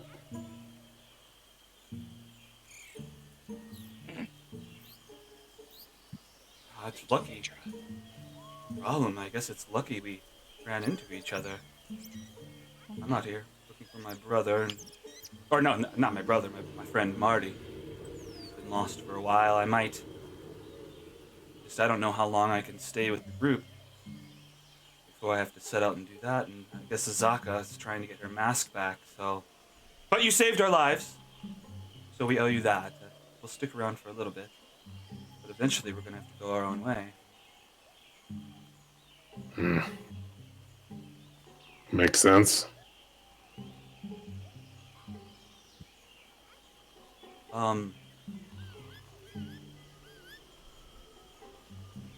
I guess while we're sitting here,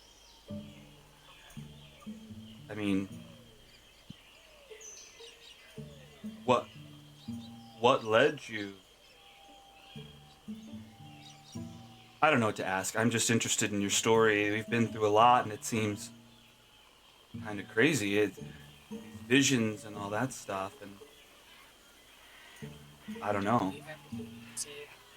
What'd you say? Don't believe everything you see.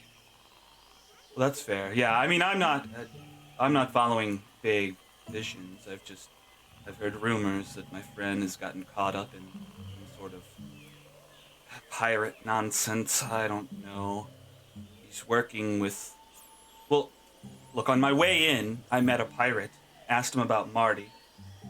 He seemed to know who Marty was working for, but he was scared to even talk about it.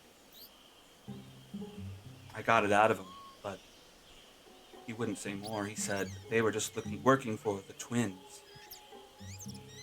Later on, I went with Jessamine, a woman I was working with. She's a merchant prince. To investigate it was some sort of shipment. Bayoth had come in and was starting an argument with us, saying that we didn't need to be there, but look, the point was, the twins were working for her. So, I'm just trying to track down Marty. He's got caught up with the wrong group, and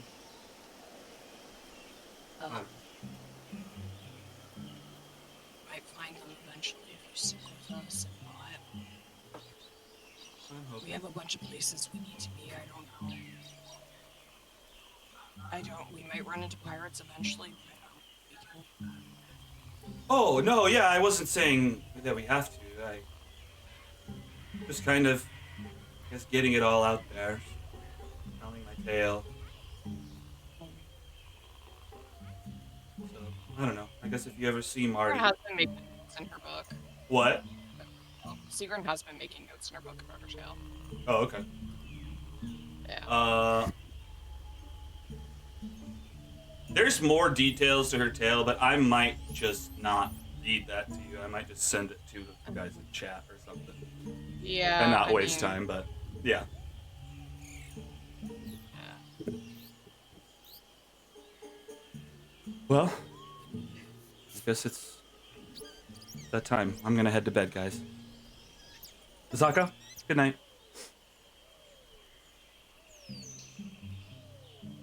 All right, let's get to the next day. I gotta this. Go to time. 23 minutes. We're at the dark time. It's time for camping.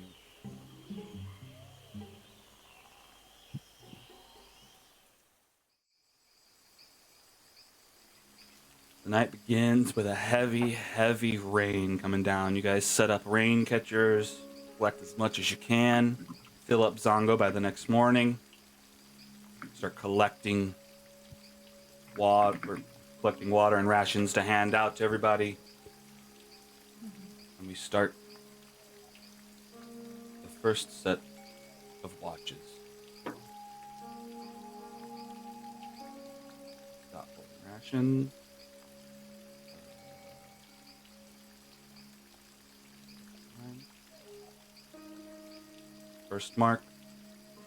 First 2 hours of the evening, Mark sits up, talking to Blue. Second 2 hours, nothing seems to be happening.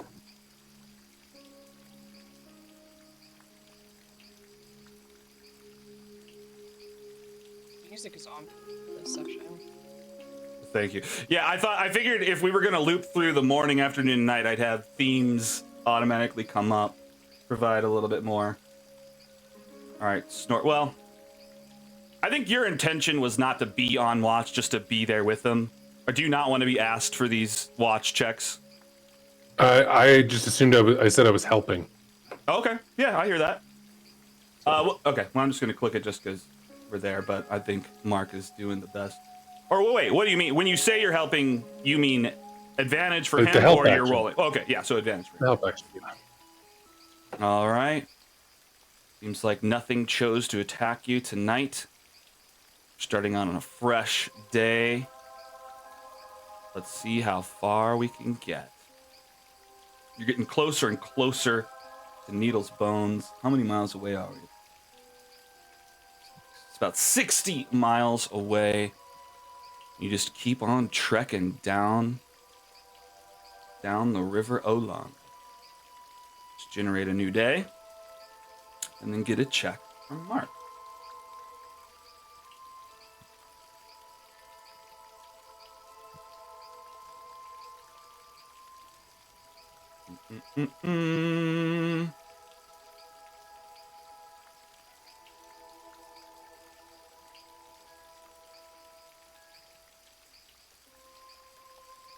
Could something have come up for me so far? I'm generating the day. All right. It takes about 30 seconds for me to get through the what encounters and temperature and all that stuff. All right, starting the day, Mark, you're up.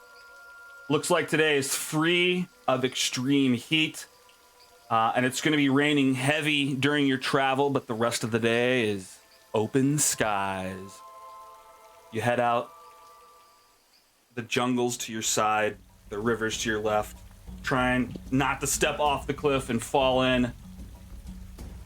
Mark's leading the pack.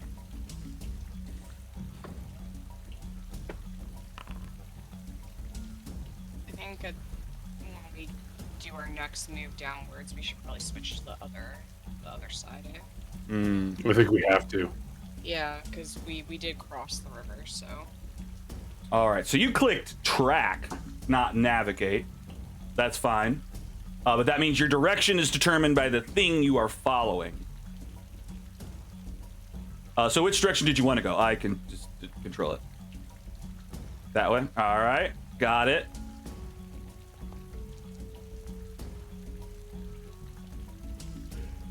All right, Mark. You guys move 10 miles, getting deeper into the jungle. Our travel watch begins. We hand that off to Snorri as first, keeping his eyes open for enemies on the road. All right, pretty good. I Maybe a little bit see. distracted. Oh, You're It is just raining pretty hard. yeah. Actually, heavy rain means you can't see past 150 feet past you. So even though you're trying to see past the rain, it's creating this curtain where anything could jump out at any second. We've got travel hunting if anyone's signed up. We got Azaka hunting for some rations. You guys see a bunch of ant hills that are now just washed away by the rain, getting destroyed. Faru catches a small jackal on the road, starts peeling off skin, collecting rations. We got water collectors, Faye's collecting it. Okay, we get 7.5 gallons of water right off the bat. That's a pretty good start. Travel is complete. Nothing seemed to attack on the road. Time to find a campsite. Wait, didn't I component scavenge on the way? Oh, I expected I'm that. sorry. I didn't know you had signed up for that. That's my bad. Yeah, let's get you. Oh, here, I can do it separately. Here we go.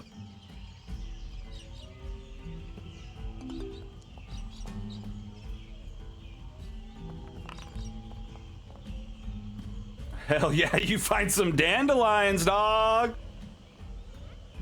The last dandelion of the season. It's one single dandelion. Yeah. what the fuck? Is it? Well, you guys not get the Ice Age reference? Oh, no. I've never actually seen that whole movie. What? What? I've only seen pieces of it in various waiting rooms.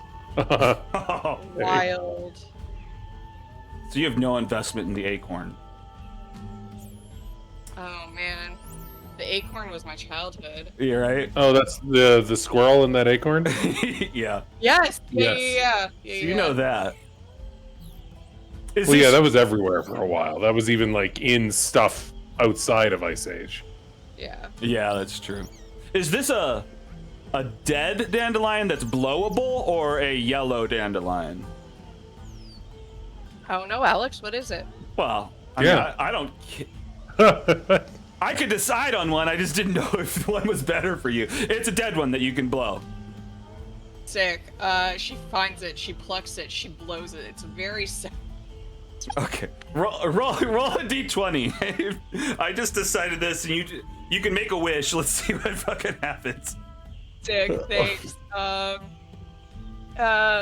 Do you want me to send you my wish? Sure. Yeah. Village? Sure. Okay, cool. 1 sec.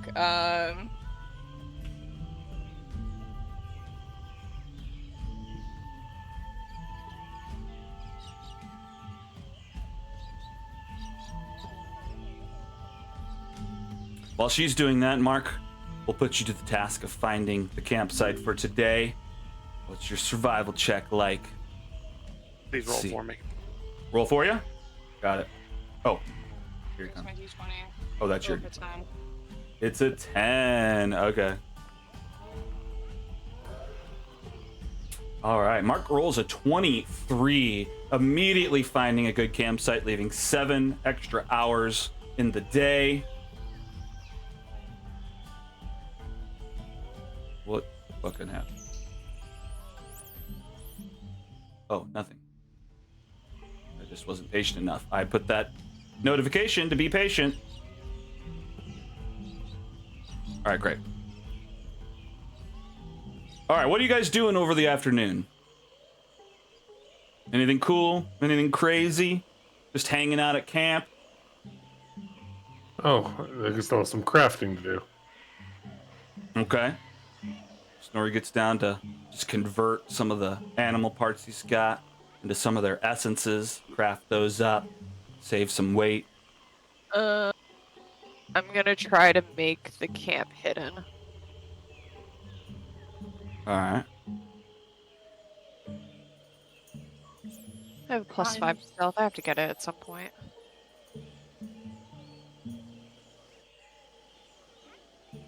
All right. Stealth. Oh, it's automatically visible.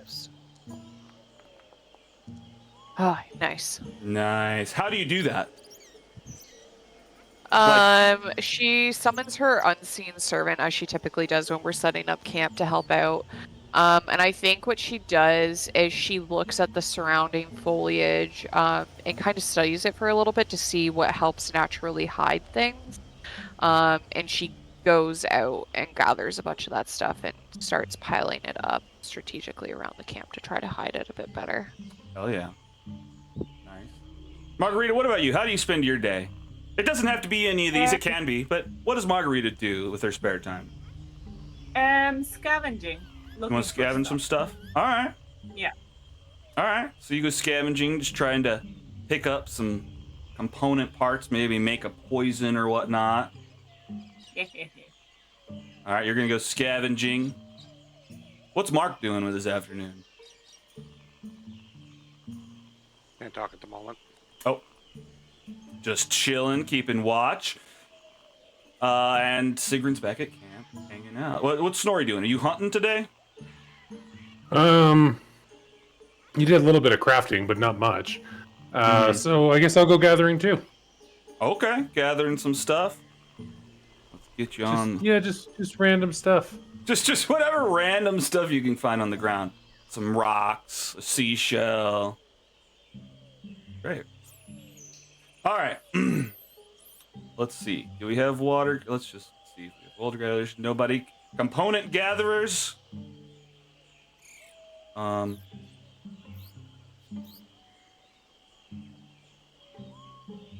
we have enough hours. All right. Margarita, what you looking for? You're out there looking for stuff, just keeping your eye out. I mean, I guess you don't have to name something you're specifically looking for. I mean, anything that could be either a seasoning or a weapon. Okay.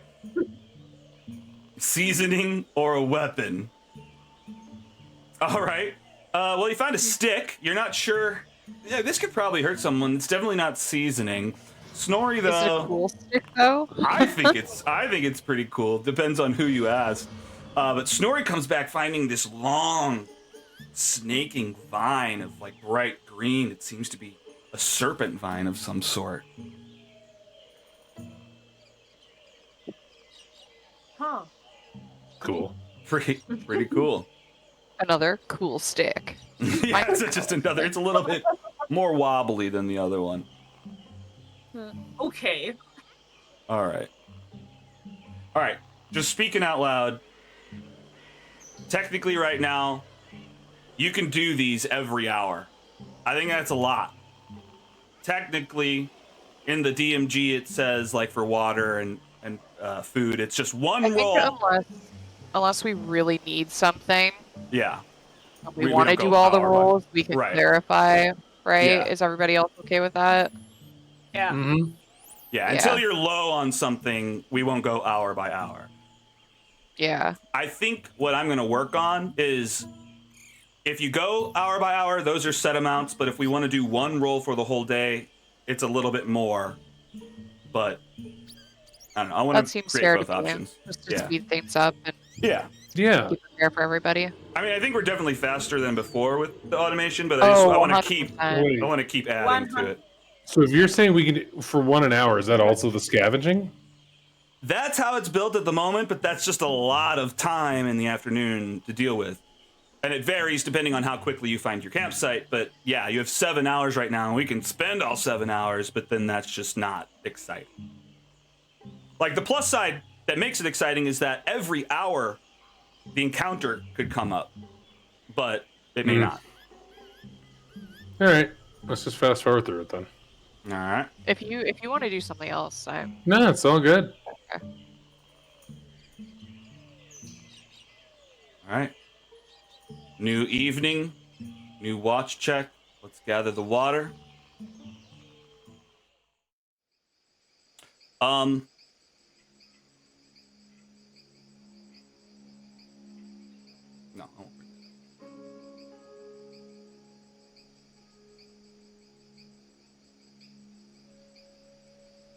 Water. You guys had enough water. You have enough rations.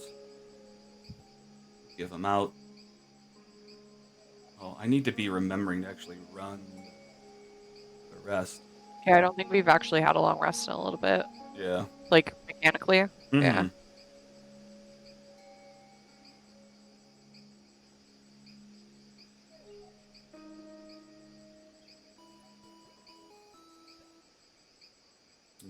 the night Right. unscathed. Sun starts coming up the next morning. And Mark, you are up again to keep us moving. Technically, I gotta roll the day, so let's hold. I can roll the dice. No, I know. I have to generate the day before it'll prompt you. So just give me a second. I am back at my command post. All right, still along the river. All right, let's start our day. It's 5 a.m. The sun's just peeking up over the trees. And all of a sudden, it's hot as fuck. God, your water supplies are dwindling. These last few days have seen numerous extreme heat sections. Good thing you've got Zango with a backpack full of water. All right, Mark, you're rolling your guidance. You get a +3.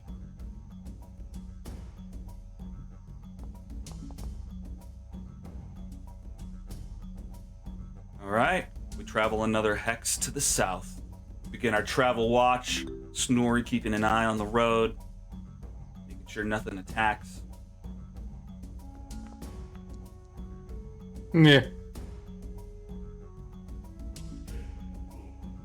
All right, we begin our travel hunting. Zaka Stormfang start shooting arrows. Had a poisonous snake on the side of the road. Barul spots something as well, but misses his shot. We start scavenging. I'm shocked. Hey man, come on! You can't hit them all.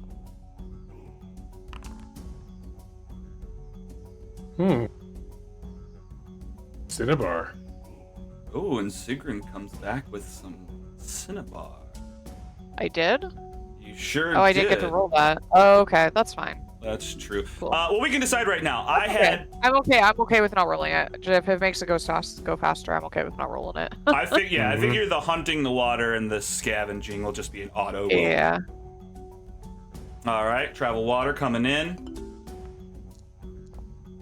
Ooh, Faye finds a good chunk, 6 half-gallons of water. Adds it to Zongo's back. It's a really big puddle. Yeah, just one huge puddle. All right, we start our afternoon. Mark, time to find a campsite.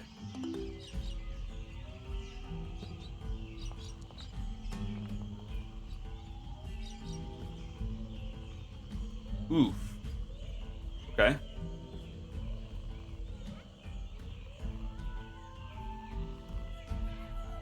Is cinnabar a spice? No, cinnabar is a mineral. Yeah, it's Mineral. Oh, Vermilion. okay. Vermilion.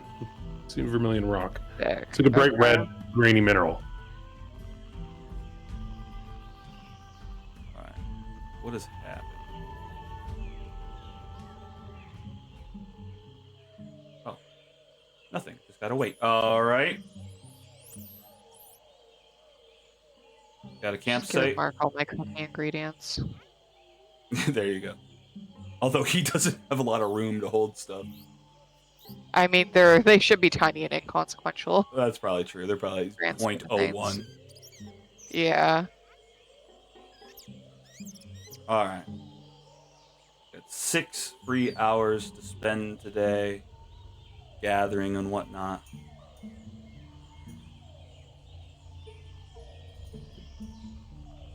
We'll do one roll. Who's doing what? Is everybody doing something? Margarita's still scavenging for components? Sounds like Snorri Yeah. still is as well. Sigrun, are you just staying at camp? We didn't get any campsite properties. Okay. You wanna We add didn't? some? Yeah. No. Okay. Yeah, I want to try to hide our campsite again. All right. And I would like to make it comfy. All right. We'll get Sigrun's attempt to be sneaky. Just takes a second to pop up in the chat window for me. Oh, it's because it's okay. It's because it marks it fucking private every time, and I have to undo it. Oh, weird. Right. Fuck. Something in the code. I failed. I failed bigly. Failed bigly. Bigly fail. All right. And Mark, you wanted to try to comfort it up. Yeah. All right. In what way Yeah. are you doing it?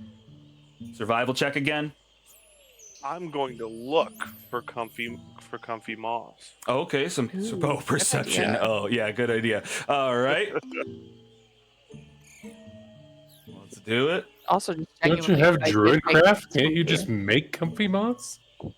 This is true. I do have to Oh, maybe. craft. Can we give him advantage if he uses Druidcraft? Sure. Well, just roll I'll do it. another perception check. God, I can't roll. Okay. Hey, Nah. Oh, 16 still adds it. Yeah, so you just need a 15 or above. All right, great.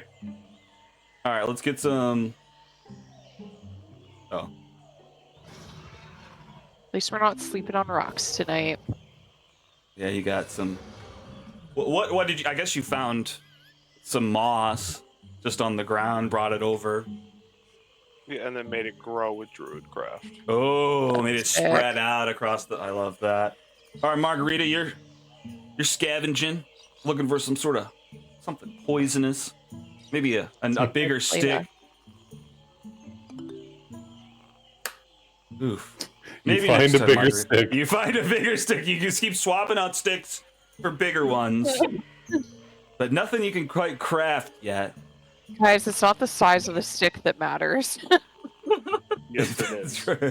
Yes, it is. Mark says. Ooh, Snorri, you found some peppercorn. That's a good spice. Useful. Mm-hmm. Do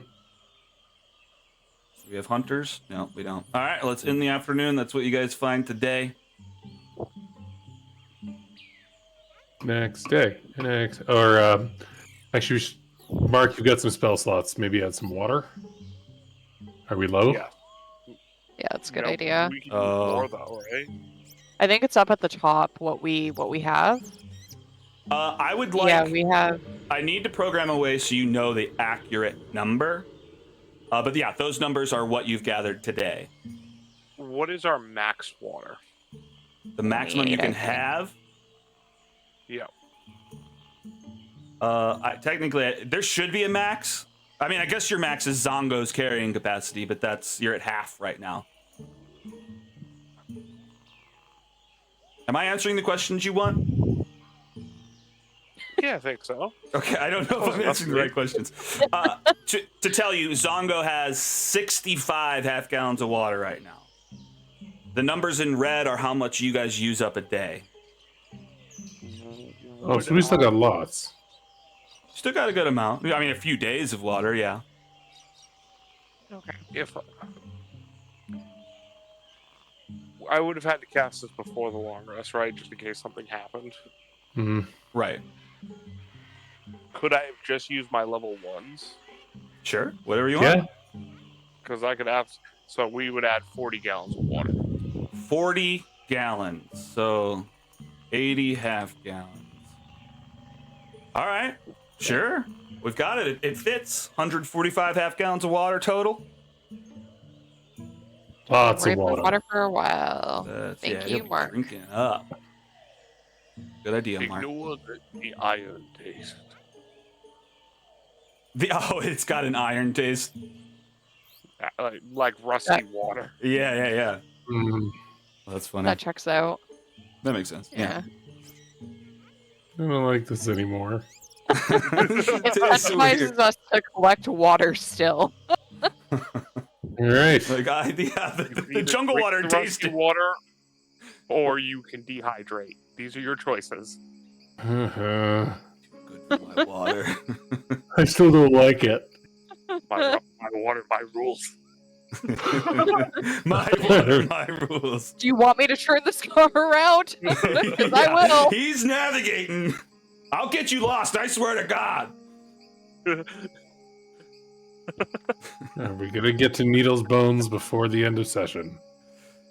So I think this is kind of the point where we need to start just keep going south. How Yeah. does everybody else feel about that? Yeah, if we go through tile south, we're like there. Yeah, just a couple of tiles. So there's only 2 tiles where the DC jumps up to 15, not accounting for the guidance that's already getting rolled into it every day. But yeah, just two squares, and at that point you might need to think about setting up a cartographer to uncover those. But if you're not going to come back through here, who even cares? Is there a roll for cartography? Yeah. Oh. Is that What's something that can be done as a nighttime activity, like a camp activity, or does that have to be done while we're traveling? Right. It's a while you travel thing, but kind of like how you had been asking, like, I guess you could discover you're lost and then spend the rest of the day trying to uncover it. I'll allow that too if you just spend the rest of your afternoon trying to uncover it. All right, first watch. 2 hours go by, no problem. Second watch. 2 hours go by, no problem. Third watch. Anything coming? Nothing attacks. Fourth watch. Snorri wakes up. Hey, there's nothing to worry about today. Yay! Hooray! Huzzah! We weren't attacked. All right. Generate a day.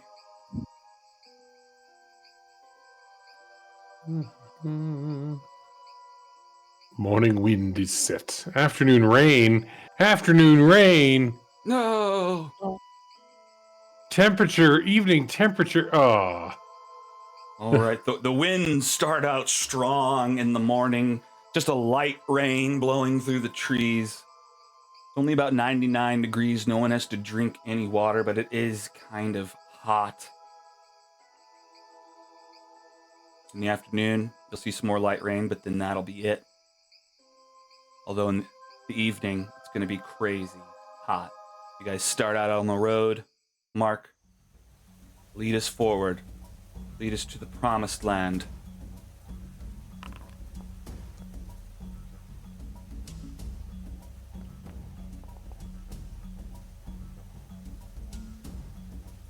All right, wonderful. You guys travel 1 hex. The travel watch is out. Making sure the bad guys don't get to you. Oh before yeah, you I'm spot on it. them. You are so on it. All right, our travel. What is it? What hunting- is the cartography roll? Out of curiosity. No, guess survival, right? I'll have to look it up. I'm pretty sure it's a survival, and I think it's just whatever the DC is for the navigation at the time. Oof. I mean, I'll try, but Give it a shot. Good to have at least somebody on it.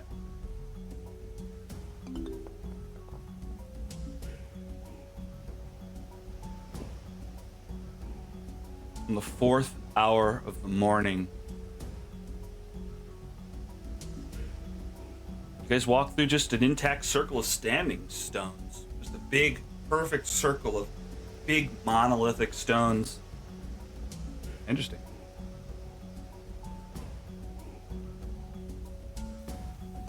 keep going.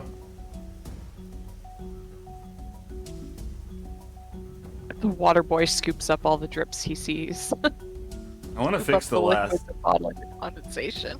I need to change it to bottles, the condensation, but I haven't gotten around to it. All right, the morning goes by without an incident.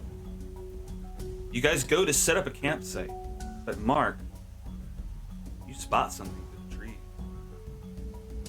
Wood, big holes, mushrooms, but the long, big, it looks like the hull of some sort of boat between the trees in the distance.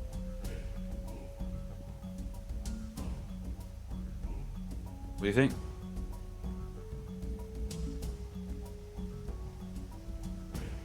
Are you telling me something right now? Did you say mushroom? I did say mushrooms. Yeah, you see spores and mushrooms kind of growing on the outside edges of the holes in the side of the ship. I thought it was made of mushrooms. Oh no, one can dream, but no, it's A large ship turned upside down, its hull facing up, big holes in it, trees growing around it, one tree growing out of it. There's a ship over there. Oh, what? There's a ship. Oh, boat. What's the difference?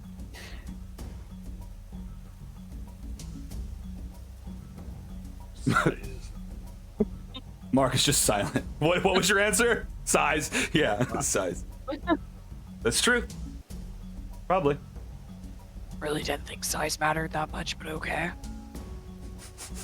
It Azaka starts sniffing the air. Faye, are you sure you cast remove curse? Yes. Why? I don't know, I smell something familiar.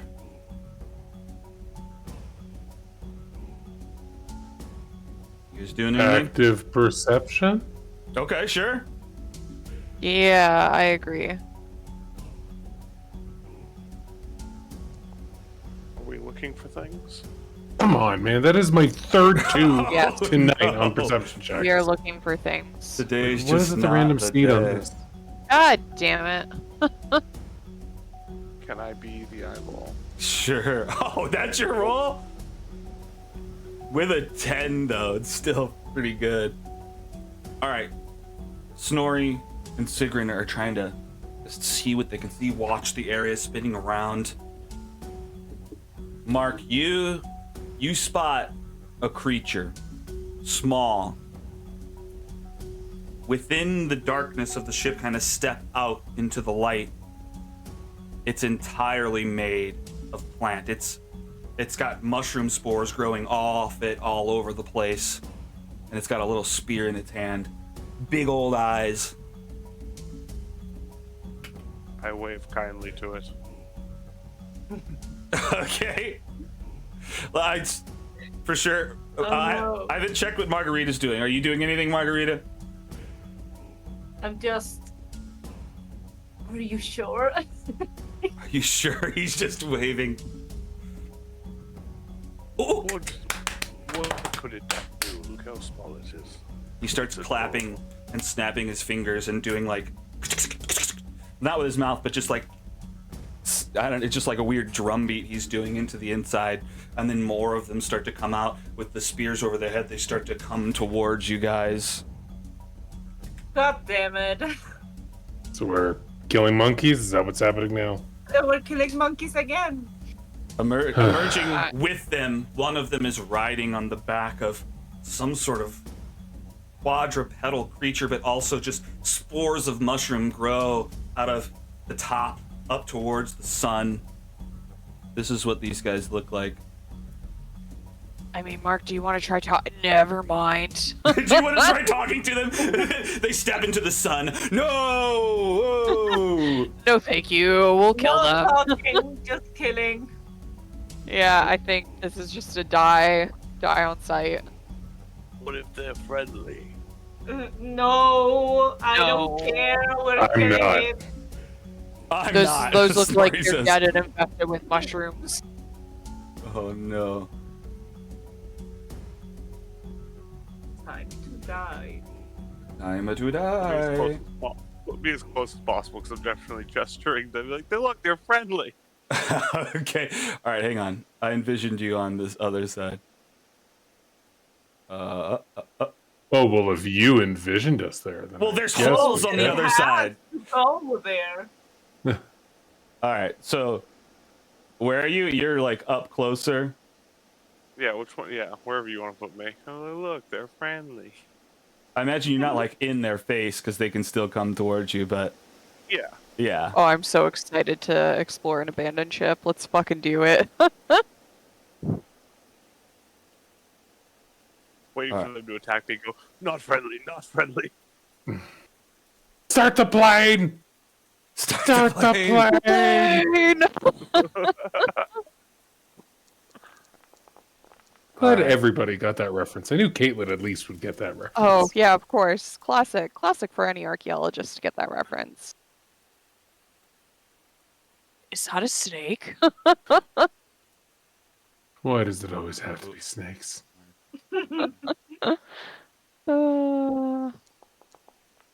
You know, I'm not getting the references, but it's got to be Indiana Jones, right? Oh, 100%. Correct. Yeah. Okay, yeah. Yeah. Yeah, it's when Alright. he's running out of that temple where he swaps the golden idol, and then Oh. all of the indigenous very people are first running one, right? after him. Yeah, with the Yeah, ball, and with the he's like running boulder. towards the water plane. Stop the plane. Yeah. Yes. That's a Uh, Yeah, I remember that scene the most, and then the scene where he throws the sand on the invisible bridge. Oh, that's yeah. 2 I love movies that later. one. Yeah. Yeah, I remember that. All right. All of the originals are really good. Well, we'll probably be wrapping up soon, but if everybody wants to roll into initiative, should I just leave the guides out? Is that what you want? Yes. Okay. Yes, Fair. please. Totally fair. It's easier on me, too. Like, if we're that desperate, we're probably gonna die anyways. Sure. Just so you all know, I've never seen an Indiana Jones movie. Whoa! What? I know the reference, but I've never seen an Indiana Jones movie. I'd imagine the scene of Indiana Jones that sums up you the most is the scene where the guy pulls out all it was his swords or a whip, and then Yes. Indiana Jones just shoots him. He just pulls out a gun and I shoots know him. the scene, the exasperated. Did you know that he wasn't supposed to do that, but he was just sick that day or something? Yes. And they're like, yeah, just Honestly, shoot him. Harrison Ford is Indiana. Harrison Ford's just playing himself for the most part in Indiana Jones. So, Yeah, pretty much. yeah.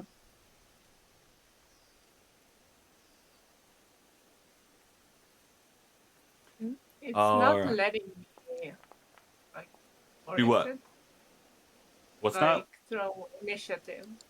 that? like Looks like roll. you did. Mm-hmm. Yeah, you got a 19. Oh, okay. I'm not seeing it. You're like Yeah, the not first bad. one. Hell yeah. Yeah. All right. Do we want to do a round of this? Yeah, I mean, we've got Yeah. 6 minutes or so. Got Let's time. do it. Yeah. Yeah. Are they friendly, Alex?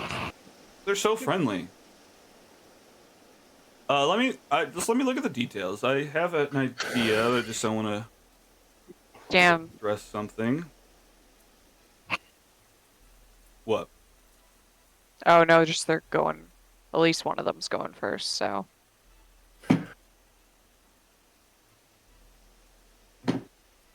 Hmm.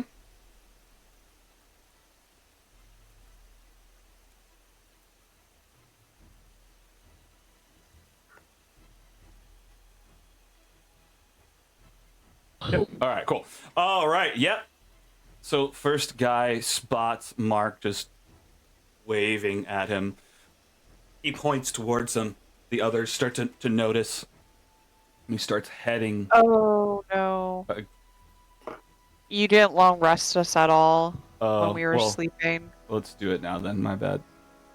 Yeah, just I need spell slots back, Oh, which I think is the only thing I could just add them back. This won't push time, so this will be fine. What do you want us to do about the food and water? You should have them. Okay, just I wasn't sure if you had already taken them off of us because No, you had just been kind of going through the motions. for sure. Yeah, they get removed during the rest. What I've been doing is giving them to you, Oh, okay. so you might have extras that have to move around between games. Mushroom, That's mushroom, mushroom. Badger. Badger. Classic. Uh. All right, so we're going, and I probably have range on this, so let's just not run up to you then. Let's, No, you don't actually. You I thought don't you did, what? but you don't have Uh-huh. range. Ah, man, yeah, I do. Yeah, I do. All right, well, I don't know why they drew them with little spears. What's your plan, Brie? Oh, baby. Oh, shit, okay. They've got this guy just pulls out a little slingshot and grabs one of his spores and shoots it towards you. Are they flicking boogers at us? Sure. Yeah, they're flicking bugs. Seems like no, it's probably poop. That's very monkey behavior. They're not monkeys. Are they not? I thought they were. No, did you see the picture? They're like made of I mushrooms. did, but weren't they originally... Monkey came into the conversation at some point when this was being set up.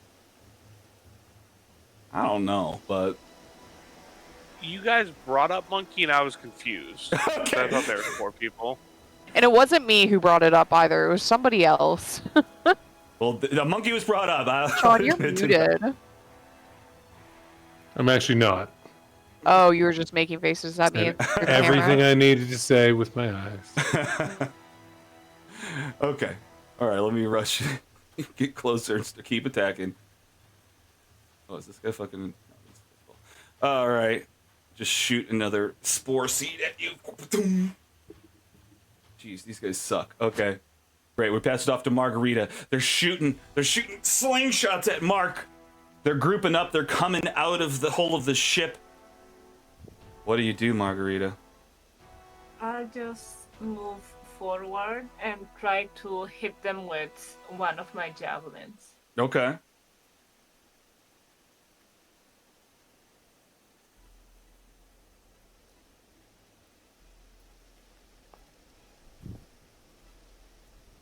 A 20. Oh, right. Yes. You just rush up, throw it over Mark's shoulder, and it just lands. And- damage. I'm least consistent with my damage here. Mm-hmm. Hey, that's good for, well, never mind. You have +3. Shut up! Your javelin Oh, goes that's in. Some mushrooms Didn't fall off. I Some didn't mushrooms mean to. fill in the hole. You throw another one again. Chunks fall off. A little bit grows back. You are doing damage, though. Okay. It all adds up. Yeah, That's can I right. just mock them? What? Mock them? Oh, sure. Yeah, what are you saying? Yeah. You can always mock them. Okay, yeah.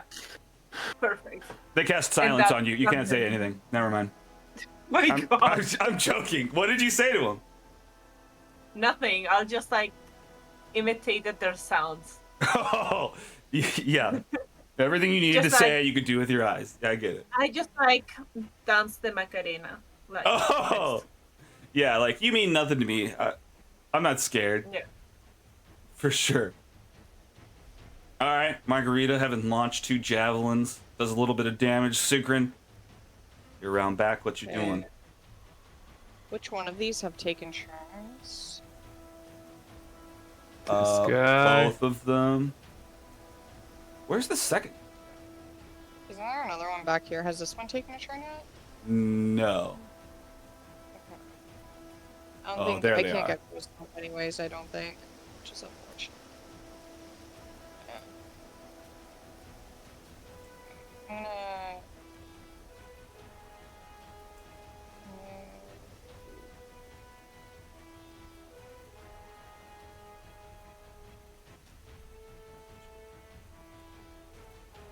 Hmm.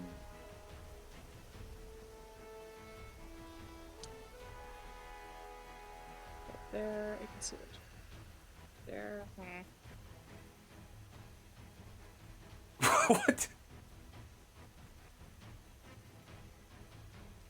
I have no idea what this means, Tom. Your chef. It's when they were giving me ingredients. Oh, okay. Well, it's in the creator circles chat, so I didn't know. Oh, did I put it in the wrong one? That's fine. I got the message. Oh shit! What have you done? What are you doing to me? Are you doing it to everyone? Oh no! B. And so far neither of them have none of them succeeded. Oh good. Oh, all the damage to all of them. Fuck Just 2 of them yeah. immediately die. Just mushrooms Yay. fall off, leaving just a meaty skeleton. These mushrooms have been feeding on. The body falls apart. Yeah. I think that I happens think to she 2 just of them. walks forward, smirks at 2 of them, and clenches her fist, and that just like they just pop like cherries. Oh shit. That's horrible. Yeah, Okay. No, that's fucking rad. That's great. Yeah. Yeah, that's it. That was my action. Oh, oops. We both hit. My bad. All right, Snorri. You're up. 2 are down. There's one to the north. And a creature in the opening. I'm gonna spend a bonus action to get really angry about this whole situation. Oh, yeah. What did I get this time? What does this one do? Monster. Hate it when it doesn't tell me what the damn wild search does. Huh. Yeah, normally they're labeled. Well, here we can probably just look at.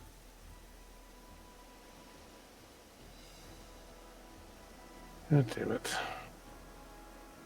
And for once, I don't have it open because I'm like, I'm not going to need it right now. Okay, everything. Enemies are in difficult terrain within 15 feet of me. Cool.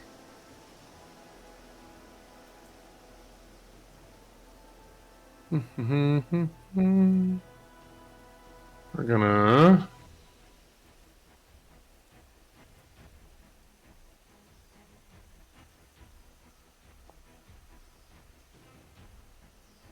Miss. Oh, no. All right. So back to that, and I guess that's my now action. No, I'm gonna save that. Never mind. Yeah, that's my turn. All right. That's your turn. It is Phaedra! Faye's turn. Phaedra!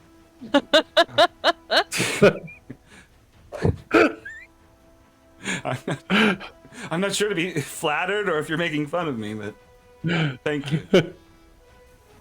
Well, these guys look weak. I'm not going to use my big stuff. Let's see. Take this! Ray of Frost! Lightning Bolt. Oh, that's a good hit. 21 for 5 damage immediately. Yeah, spores start falling off and it starts dripping. Okay, yeah, they're not that strong. These should be easy. Passes it off to this guy's turn, who immediately grows a couple other spores into the spot that he was damaged and dashes forward towards Snorri. The creature lunging at you and biting at the bugbear. Its big mushroom mouth. Wow, 17 with modifier comes to a 20. It does hit you. He chops down on the bugbear's arm. Arr! For 9 fucking damage. All right, good. Gotcha. All right, good. I like it, yeah. I'll accept Good that. work today. Mm-hmm. Yeah. Pretty fun. Good times. All right, we're just going to shoot a sling at Sigrun. Take Bring this, it on, Sigrun. Maybe. Oh, you're going to screw me over, I aren't dare you? ya. I double dog dare ya. Hit me, bitch. It's supposed to be doing it. Let's see how much you like it. Oh, no. I know what happens, but he can't know that, so... oh, here it goes. Thinking about it. That's a 19. I think that's going to be a hit. I think that is. I'm almost more happy when it hits. Someone's gonna get rebuked. Uh-oh. Hellishly so. Someone's gonna get burnt to a crisp. Which is my What? only fire spell, and I suspect might actually help in this fight, so. I haven't gotten a prompt to use it yet, though. Yeah, oh, here it's processing through. Something's putting it way behind. 23 does hit. It probably should prompt in the next 10 seconds or so. Yeah, it's taking a little bit today. Yeah, well, on this map, everything slowed down for me, so... Probably just a lot of resources or something.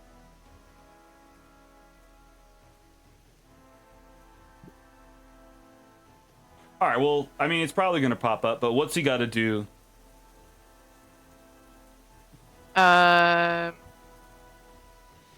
You gotta do a deck save All right. I think I'm to take half. Try to beat 15. It's the guy with the glowing circle, right? Yeah. Mm-hmm. Yeah, I'll just cast it then. Oh, okay. What's the damage on it? Well, okay, I'll just see what you roll, but is it I multiple can't dice? actually cast it right now. It's Oh, gotcha. 2d10. It's 2d10. Okay, it doesn't matter. He's got 2 hit points left anyway. Sick. That's the lowest you could possibly roll. He's woof engulfed in flames and goes down instantly. Cool. All right, well, he's going down instantly. All right, Mark, we're around to you. Although things are really slow, I don't know if we want to have a turn or...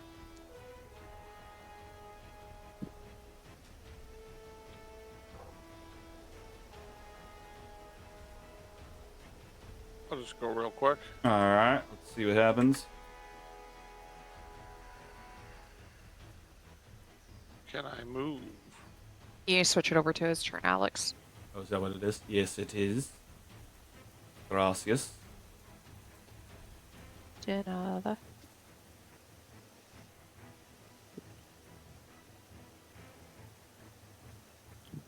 It bit Snorri. I bite it. All right.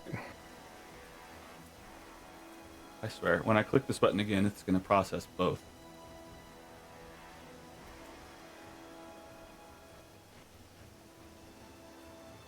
Is it slow for you to move your token? I moved my token. I'm clicking the attack, but it's not working. Yeah. Okay, okay. Well, then that makes sense. You know what? I might just cut it off here. I think the fix for this is for me to reload, and we're just going to spend 5 minutes doing that. I'm happy to do that if we want to get this one turn in, or we can start on your turn. I'll wait. I'll wait. All right, let's just start next week Okay. on your turn. Good job. We've made it some distance through the jungle. You've encountered this strange boat, and we're almost at Needle's Bones. Good game, guys. All right. Hell yeah. Excellent. Thank you, everyone. Good game.